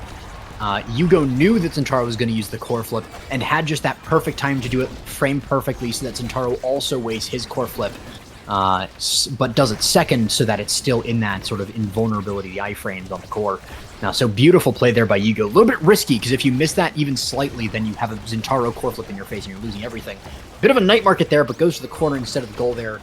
So still fine for CDL, and they're going to take a barrier. They're potentially coming back here, but they're very far behind. Make no mistake, they're going to have to play a lot better going into this next point here, as they're trying. They're going and they are defending so far very nicely. V Mikey on that offense with that dash range is able to play back and then get forward in an instant. Equinox Exile has the core flip, probably going to be forced to use it here soon underneath all this pressure, but is holding on to it so long. and is going to need to use it there in the face of that Mako. Really well held and really well used. You want to be patient with it, but you don't want to be greedy with it.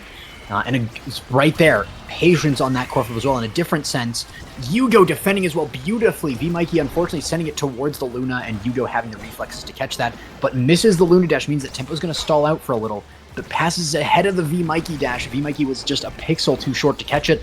Master X Malachi, it's just going to go around him, but now it's going back to him off of the Yugo pass, and that's going to be a Luna with Corf in front of the goal, but just teleports back in time. Wasn't able to quite get it off Malachi, but it's defended by the secondary. Really good defense, and also other teams. The clutch last-second core flip by the Luna is going to stop Zentaro from any action in this.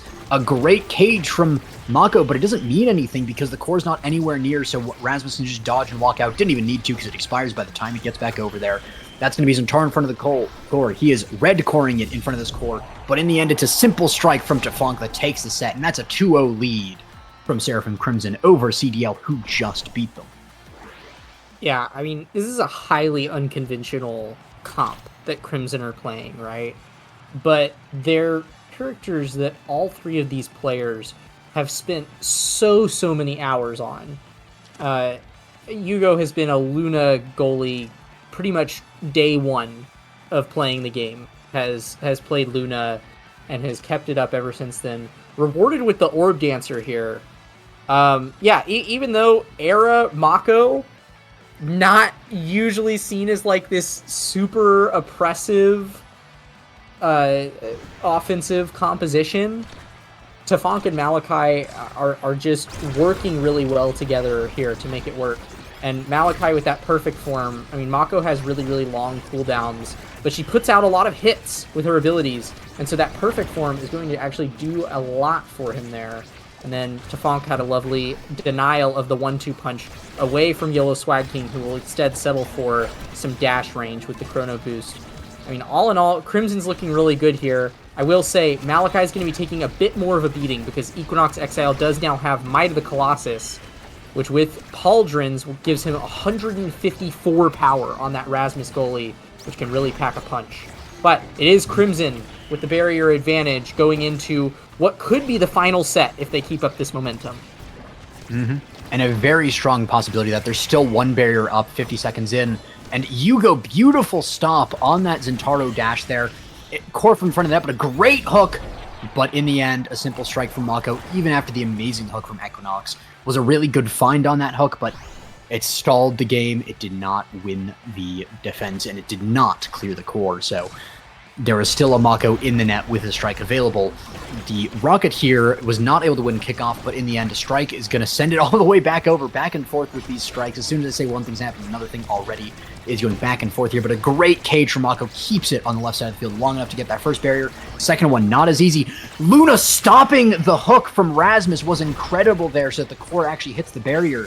I'm not sure if that was intentional or she was going for the hit on the core, but either way, it worked out beautifully for Seraphim Crimson to get that barrier. And that's going to be Luna dashing backwards to try and keep tempo with that dash, just to keep it from stalling out here. An unfortunate clear from Equinox is going to force him to use the core flip there. But so far, so good. Malachi is very low here, and that's the chance that CDL is looking for.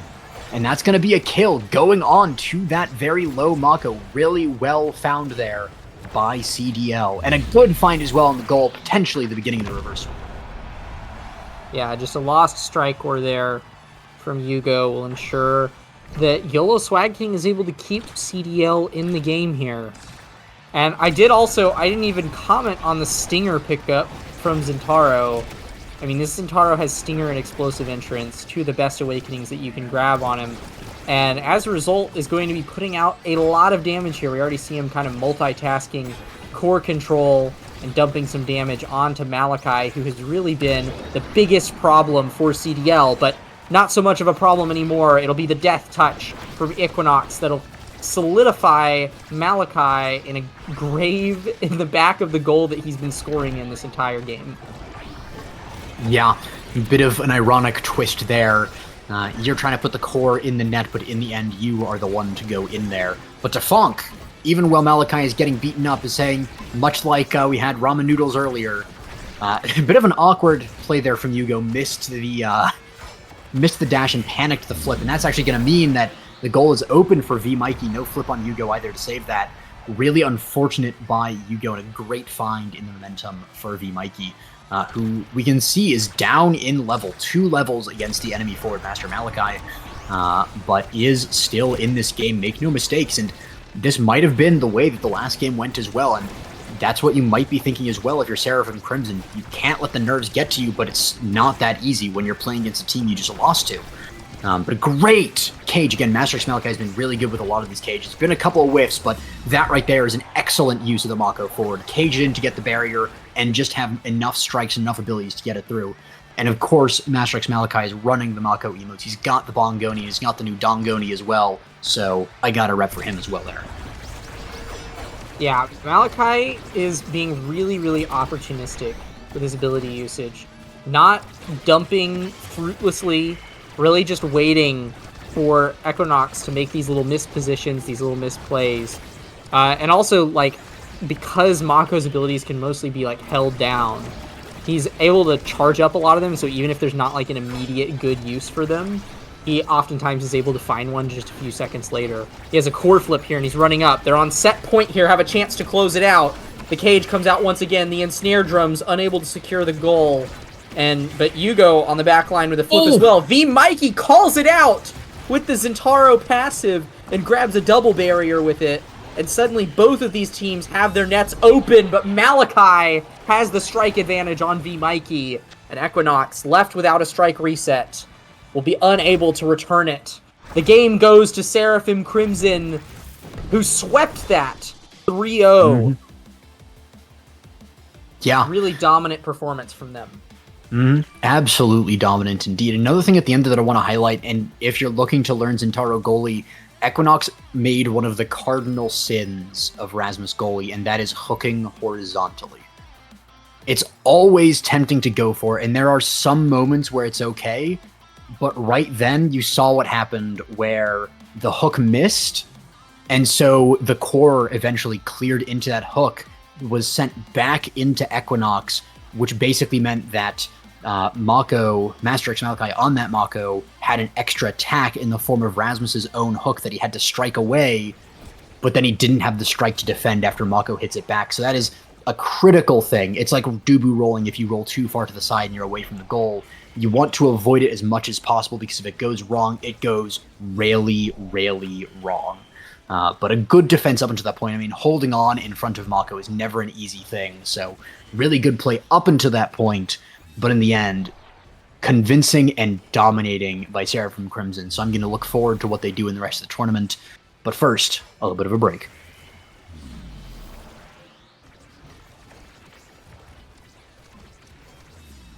Cool. Fair.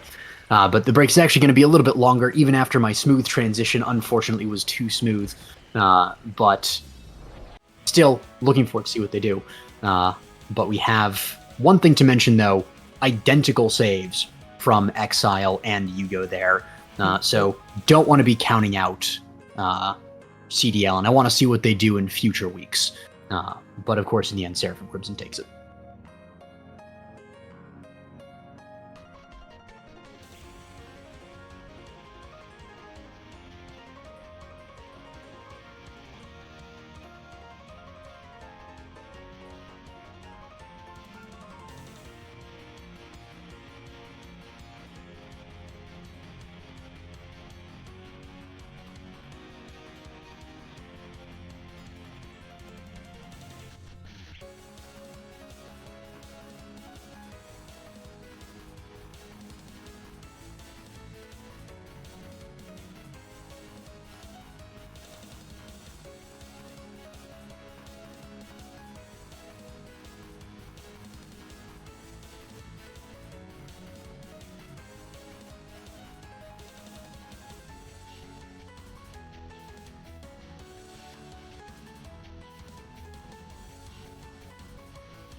Hello, everyone, and welcome back to the brackets. We are here in the quarterfinals with Chikara Storm versus Chikara Cheating. It's a Chikara civil war here in miniature. We have two teams here that both made it to the finals last time. And also, I am no longer joined by Cloakoak. I'm Educan, and I am joined by Ether. How's it going? Hi everyone, it's going great, honestly. Got back from some classes, and I'm here to cast some Mega Strikers. I love this game, and I honestly love OSAS too, right? We got a lot of up-and-coming players, trying to prove how good they can be in these, rank-capped tournaments, and maybe take that even further, right? Now, with both of these Chikara teams, as you said, both of them did make it to that finale. So I'm kind of excited to see if they can have this chance to qualify within this first week, right? And we are getting to this draft, right? Going to Clarion, Quick Strike, Twin Drive start. Asher and X-Band, right? Both characters that are great with this Quick Strike. Now, blue side, I believe it is Chikara Storm. That means that Rasmus is going likely to the side of Kenzie. Interested to see if maybe Pudash picks it up, but I don't know if that's likely. We did see the Rasmus on Kenzie earlier in the tournament. It was pretty solid on it. So that would be my guess as well. Even if Pudash plays it as well, it's one of those things where if it ain't broke, don't fix it. If you played the Rasmus forward and you killed it on it, not too much to change there. Although it is going to be... Oh, sorry, go ahead. Oh, no. I was just kind of agreeing with you. All right, then. We have the Kai and Juliet picked up here. And because this is going to be Clarion Test Chamber, Juliet on a lot of the variants is going to be brutal because there's a lot of variants. The Era variant, the Drakkar variant, and the Atlas variant all force people to the edges of the map, which is amazing for Juliet because it's so much easier to hit that dash punch on them. Especially the Era variant is so easy to get caught off guard if you're going for those. Like if you try to clear it along the bottom and your midfield is waiting there for the pass, boom, 1-2 punch. If she gets the 1-2 punch, but it's still a 1-2 punch even if it's not the awakening. That's a really strong awakening and a strong combo that she has there on this map in particular. Kai as well sort of covers the bases on the other variants as well, those more open ones, with the Obscura one and the Octavia Mako Sound one. Really good there.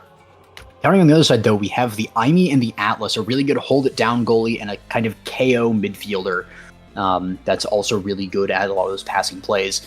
And then locking it down in the end is Rune. So we have Rune, Julie, Kai. So it's probably a Kai goalie.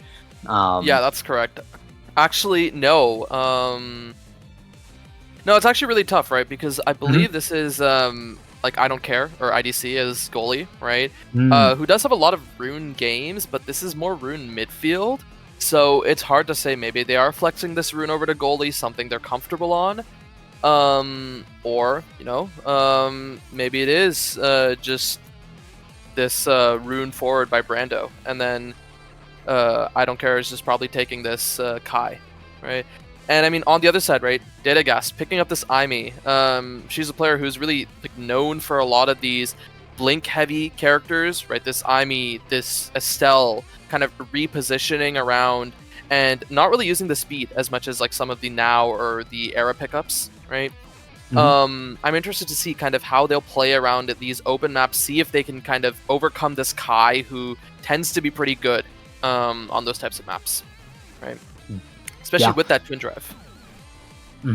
Oh yeah, with the Twin Drive, can't even neglect that, especially with the with these characters, Twin Drive just becomes a menace.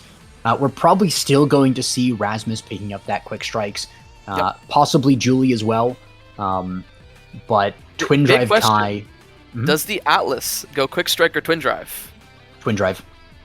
Okay. I would say that 90% of the time it's better to have the Twin Drive because it means that you're... So the biggest way to wear down and to score on Atlas is to wear him down, get him to use his abilities, and then score on him. Yep. So Twin Drive allows you to build up that extra charge on the secondary and basically have your secondary on cooldown while also having the ability, so it makes it that much harder to wear down your abilities. Even though it does technically extend the cooldown duration, it makes it longer. I think it's still better than quick strikes on Atlas. There are some Yeah, I cases mean- where you would argue in the other case, but I think it's twin driving 90% of the time. And two things, right? First, the twin drive being buffed recently, right? There's that now 5% going from 7.5. Not a big difference, but it's still a difference nonetheless. And second thing, right? That twin drive cosmic expanse, that's really what deals with a lot of these Julie dash punches and kind of stops her from stuffing. You're not really going to be striking more to win that strike war against a Julie dash punch. It doesn't happen. You have to either evade clear it or just not get into the position where you have to strike out of a Julie dash punch. Yeah. And that is definitely, quick strike's really good. Don't want to ever talk down on it, but yeah, I think in this case, it's definitely the twin drive call on Atlas. We'll see what he picks up going into the game, of course, so we don't quite know that yet. And it's also interesting on the Aimi because it really could go either way on the midfield, because midfield, you really like to have that quick strike, and especially into an enemy goalie, you want to be able to strike faster than them. But also Aimi, and we're talking about Datagast on the blinks, really more blinks is more better usually, right? Yeah. But again, the quick strike, right? If you're dealing with the Kai in the midfield, the Rune in the midfield, right?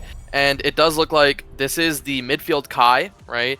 Picking up the Mag Souls, which is not a very common pickup for a lot of midfield characters, but hey, I mean, we've been seeing it a little bit more lately with some of the nerfs to slick kicks, but I'm still interested to see if they are going to really miss the slick kicks and not have it. I mean, in an ideal world where your midfield is able to hover around midfield, then those souls are just nice speed, and on Kai as well, being able to run around and potentially even use the speed boost from his secondary to get to the midfield to get a second speed boost without having to strike the core, be close, lets him reposition really well, but Brando is really holding it down there. But as I say that, it goes to the other side, and the momentum swings in this game are going to be massive with this sort of combo of characters, because that Mom Boots rune, which I am a big fan of, is momentum based. You want to play forward with the Mom Boots, but it means that you're kind of vulnerable in a lot of ways. And a great core flip from Datagast, waiting out that rune, who used that unstable anomaly there a little bit too early. Now was expecting a very quick flip, so he puts it down to the bottom, is ready on the top to strike, but waited just a little bit longer, and then IDC sort of waited for a little bit longer as well, and that sort of really trips up the goalie, because you're expecting one thing, you have just enough time to relax, and then boom, hits you with the core flip. So really nicely done by Datagast. Yeah, and I mean, it's just really great showing of patience, right? Like, baiting that out is just honestly something that it kind of differentiates, like, Challenger from Diamond midfielders, right? And Datagast just showing that, yeah, they are probably going to be one of the best midfielders here, right, if they keep playing this way. And Brando getting taken low in this corner, Striker Rasmus trying to push it up, but doesn't manage to get much as Pudash clears it out. And the Cyber Swipe taking off Brando. Now, in this corner, with this Firewall Sentry, does get the second barrier, going back to Pudash. Pudash does clear it up. Striker Rasmus looking and waiting as Brando respawns. Yeah, and respawns now, runs to the other side of the field, uses the ult a little bit too early, trying to catch the core, I think, because it went by maybe on a clear. But Pudash not going to fall for that one, not going to just hit it into the enemy ability here. It's OSAS, it's amateur, sure, but they're not that amateur here, especially in the brackets. So a lot of those plays that you can kind of get away with, and mistakes that you can hope the enemy makes, a lot of them aren't going to be made here, and we're seeing that with some really solid defense here of this last barricade, and some good forward pressure from Pudash, actually stepping up a little bit, which is always risky on that immobile Atlas. Great core flip and defense from Datagast and IDC there, able to keep this game going. A cyber sweep onto Striker Rasmus means he's going to be very low, and a core flip down to Datagast from Pudash is going to keep the core moving around this map at just such a fast speed. It's going up to the top. Great bounce from Datagast to go around the Kai there, and IDC had the absolute most heartbreaking creation thing, but it is the cardinal rule of creations that they will always give you up, let you down, and desert you in your finest hour when you need them the most. That's very true, but I mean, on the side of Chikara Storm, right, what I really liked seeing is just their passing plays. Getting around the speed of this Kai is really tough, right? Especially when you have something like an Aimu, you can't really match it. And I mean, once again, seeing a good pass into that first barrier this round, we're seeing Kenzie and Datagast moving forward. Brando getting the dash punch, but not really getting much out of it. The Cyber Swipe almost gets the second barrier, but a perfect teleport back by IDC to get this, and the flip intercepted by the unstable anomaly. Well done by IDC. Yeah, absolutely amazing defense here. And as I say that, of course, a barrier goes down. A great find by Datagas to take the set 3-0. Chikara Storm taking that fairly well and convincingly against Chikara Cheating here. Chikara Cheating, of course, fought back and got a lot of close things, but just wasn't close enough against Storm. Yeah, and I'm interested to see how this draft really goes, right? The Monu being picked up for the side of the Ami, but this means that the Rune might just get this Rapid Fire or this Orb Dancer, both of which are great pickups, and the Rapid Fire is what we end up seeing, but this Orb Dancer is still on this table. Does Pudash just grab it, or yeah, he does go those orbs. Now the bulk up getting almost denied from Julie. Now, there's not that extra amount of power which the Julie can use to fish for these few more kills. Especially since this Julie went Slicks instead of Pummelers, right? That kill range is going to be a little lower, playing for a little bit more core control. That bulk up really would have helped.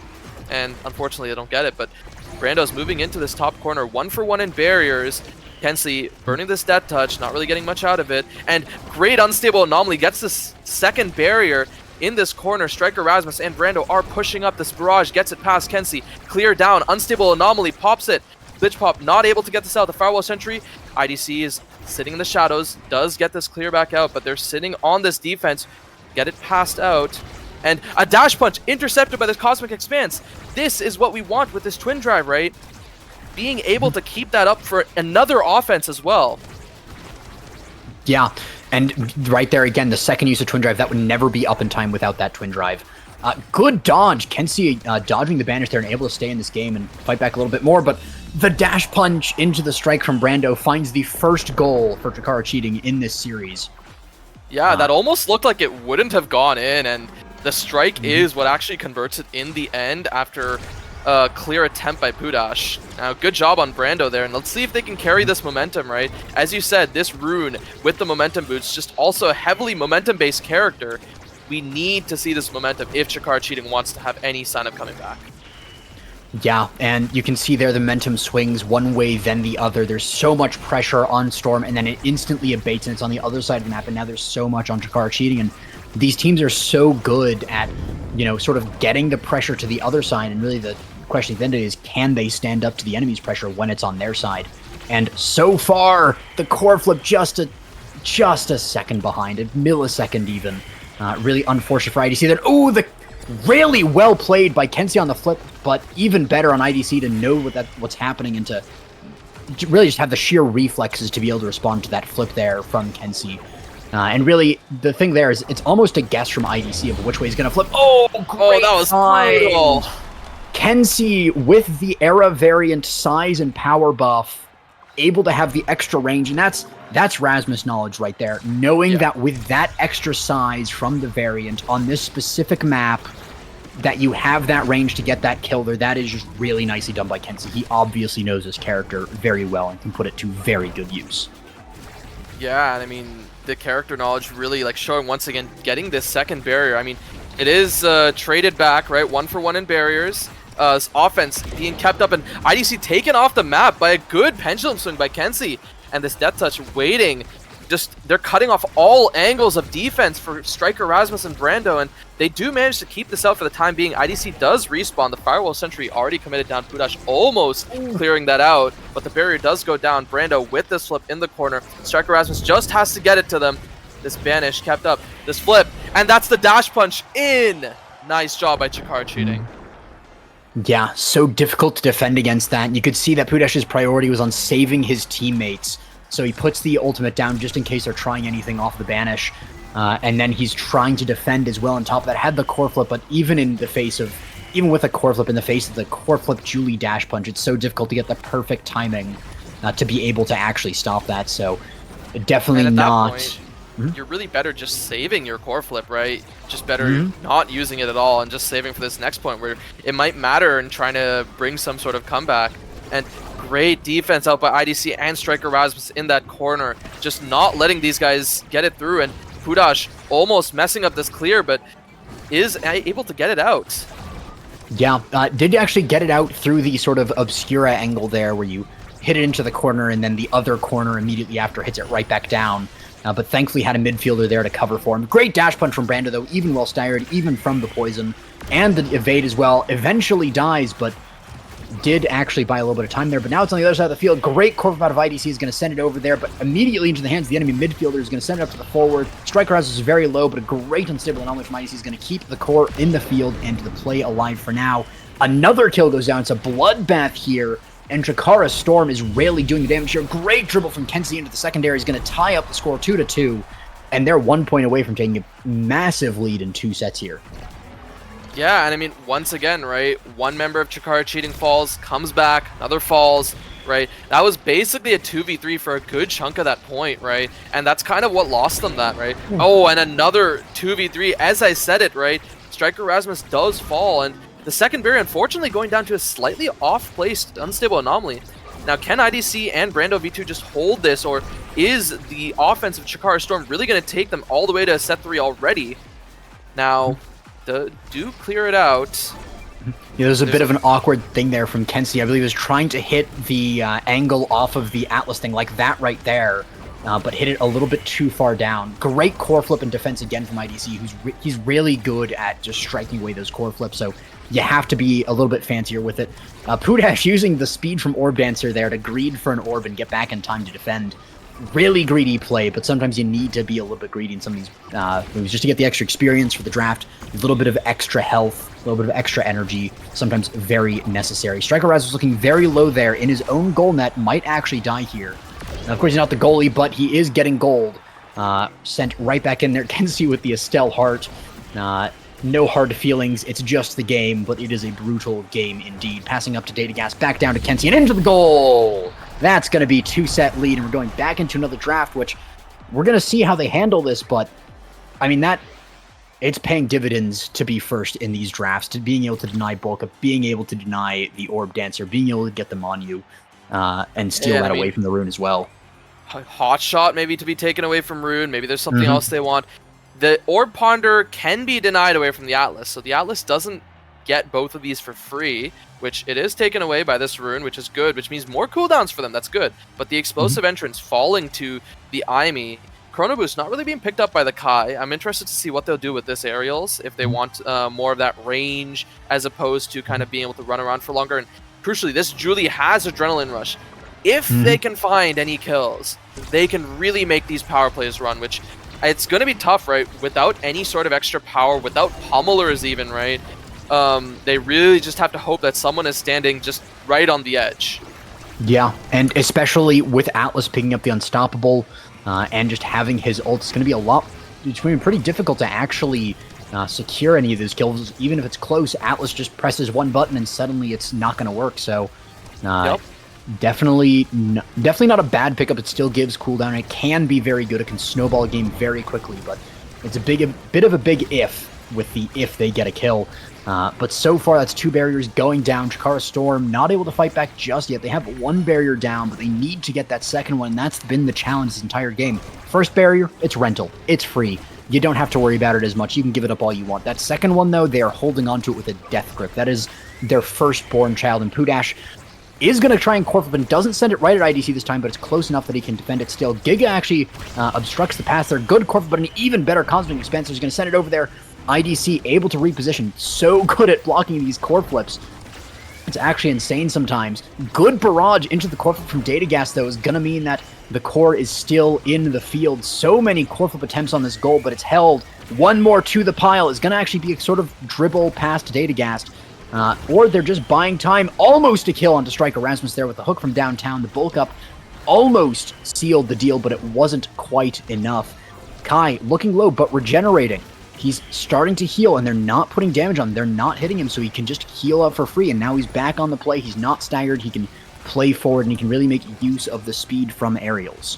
And I mean, both sides really unable to, as I say that, you know, that just goes right in, right? I was going to say both sides really unable to make any sort of dent in the other's defense, right? The Atlas with this Twin Drive, the Rune with this Orb Ponder and Rapid Fire, and with the Twin Drive of his own, right? It's really tough to make these offenses work, but you know, one stray fast shot could be the end of it all, right? And that's exactly what we saw there, right? A great death touch into the redirect, and that's a flip. Does get this first barrier, but that's a pretty easy one to secure. It'd be better to save that for the second one, and That's the first barrier taken on the opposite side. We do have Brando getting this kill. This is the Adrenaline Rush pop. They have to make something work with this. And that's the first Cosmic Expanse. And nothing really gotten from it, right? They do reset the momentum, and now Data Gas is going to be up in a few seconds. Now Striker Rasmus in this corner, flip burned by Pudash, but the offense is not over yet as Striker Rasmus dribbles it around, barrages, but it's just interrupted by Kenzie. Now this offense has turned back around. IDK moving it up this top side. Brando looking for some sort of dash setup, does actually get this. The Banish keeping Data Gas from doing much more, and a perfect shadow swap, buying time. Kenzie flips it up to Data Gas in this corner. Glitch pop, not really enough. Now, this offense is slowing down, and Striker Rasmus is looking really low. They might die pretty soon if they get bounced off of any of these barriers, and that's the second barrier down. Striker Rasmus gets taken off by this Cyber Swipe. This Rune and this Julie have to defend in this 2v3. Buy 5 more seconds for this Kai to come back up. Can they do it? They do get this right around this corner, and the Glitch Pop is what secures it. As Kai respawns, if that was a 10th of a second later, if the core was not going so fast from overtime, Striker Rasmus respawns in time and strikes it out of there. But unfortunately for Chikara Cheating, that's going to be match point here. Or game point here. This is 1 point away from Chikara Storm taking a 3-0 sweep against Chikara Cheating, where they only got 1 or 2 goals in the middle there. Really unfortunate there for Chikara Cheating, but they're trying to fight back. The dash punch misses, though, and you don't want to be seeing that with that Adrenaline Rush Julie. She needs to get those capitalizations to be able to make use of that awakening. And that's Kenzie just putting a little bit of damage onto the enemy and also making the clear angles restricted by hitting that Atlas Orb in the center. Somehow that didn't hit the barrier first, but it's cleared in the second. Almost an amazing goal there by Striker Rasmus, sorry.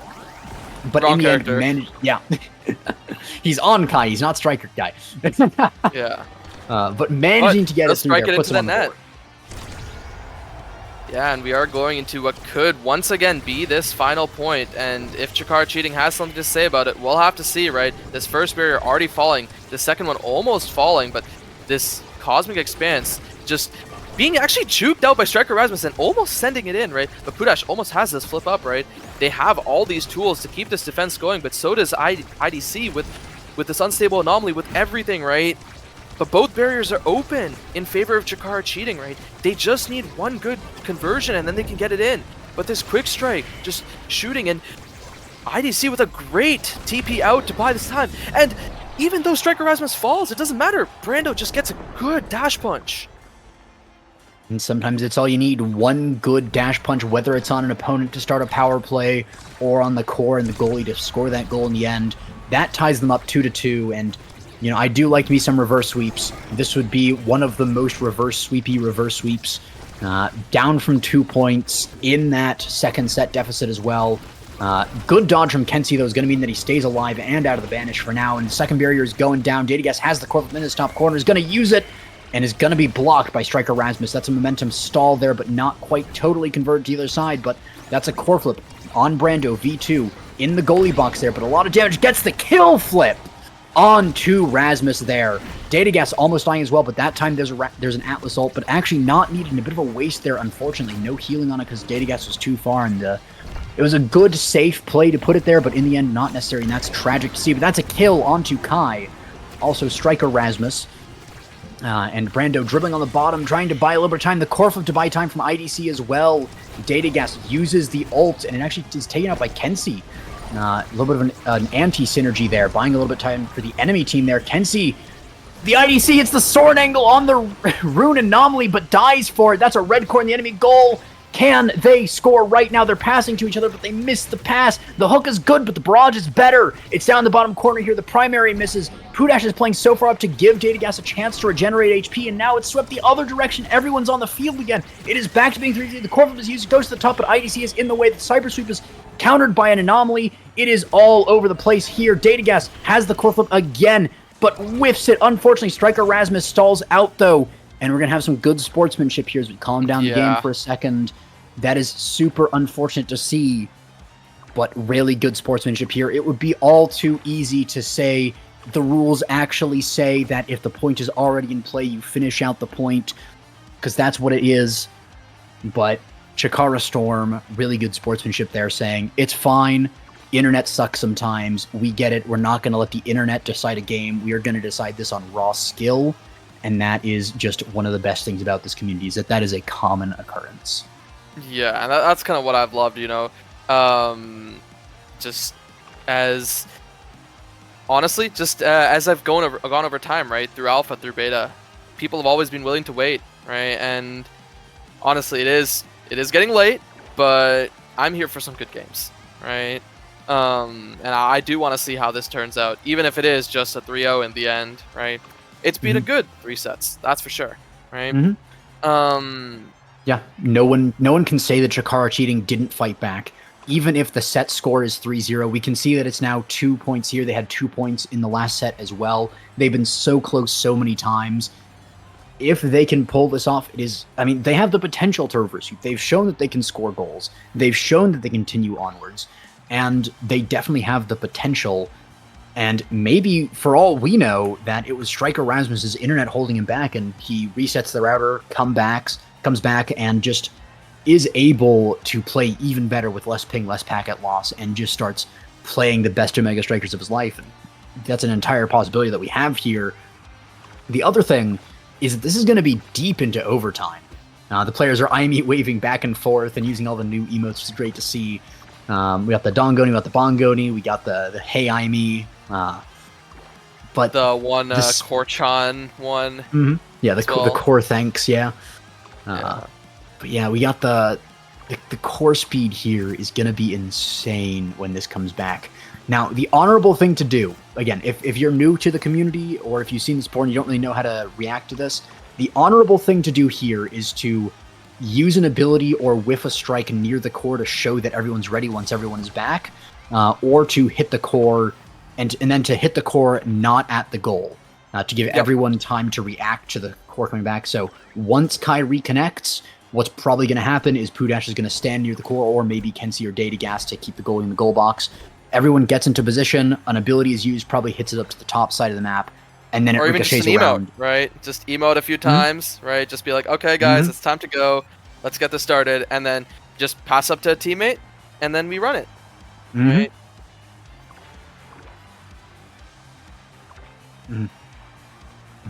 So we are getting word that there is a time cap on it, just for the sake of the tournament and everyone else. Because, of course, we want to have good sportsmanship in the game. We don't want to let Nerd decide. But also, we don't want to have everyone else's game stalled out in the bracket, because that would also be unfortunate. So, unfortunately, Striker Rasmus is on a time limit here, and he has 2 minutes approximately to reconnect here. So if he isn't able to reconnect within 2 minutes, that's going to have to, unfortunately, be Chikara Storm taking the set. Probably, it's going to be a 3v2. There's a chance that Chikara Cheating is able to play this out, and even take a point in a set with that and make it go longer to give him more time to come back.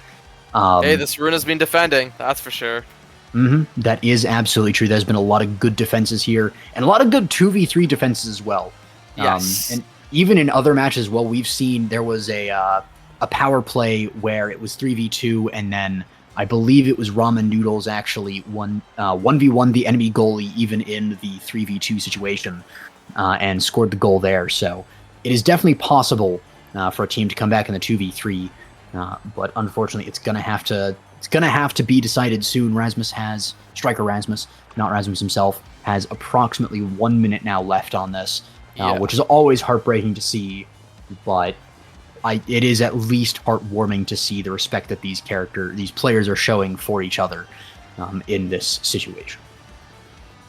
Yeah, and I mean, we are coming up on this time, right? It'd be tragic if this is the way they go out, but again, this is just week 1, right?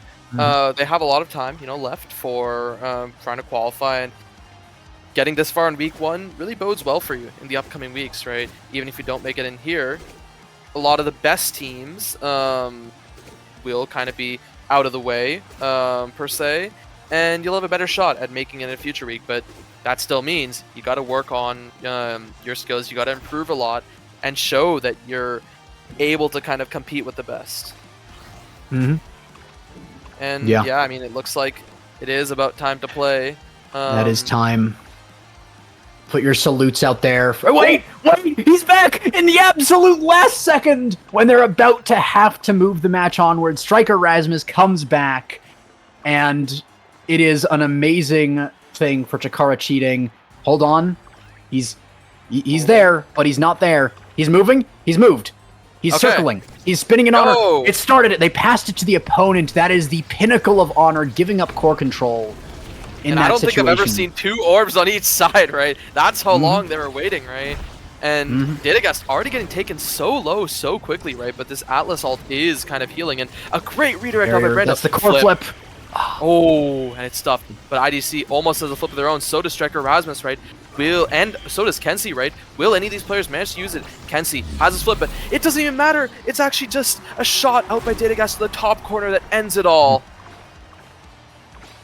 And wow, That was what a tragic way to go out. You know, waiting for a few minutes and then almost thinking that you have to play the 2v3, and then your teammate comes back.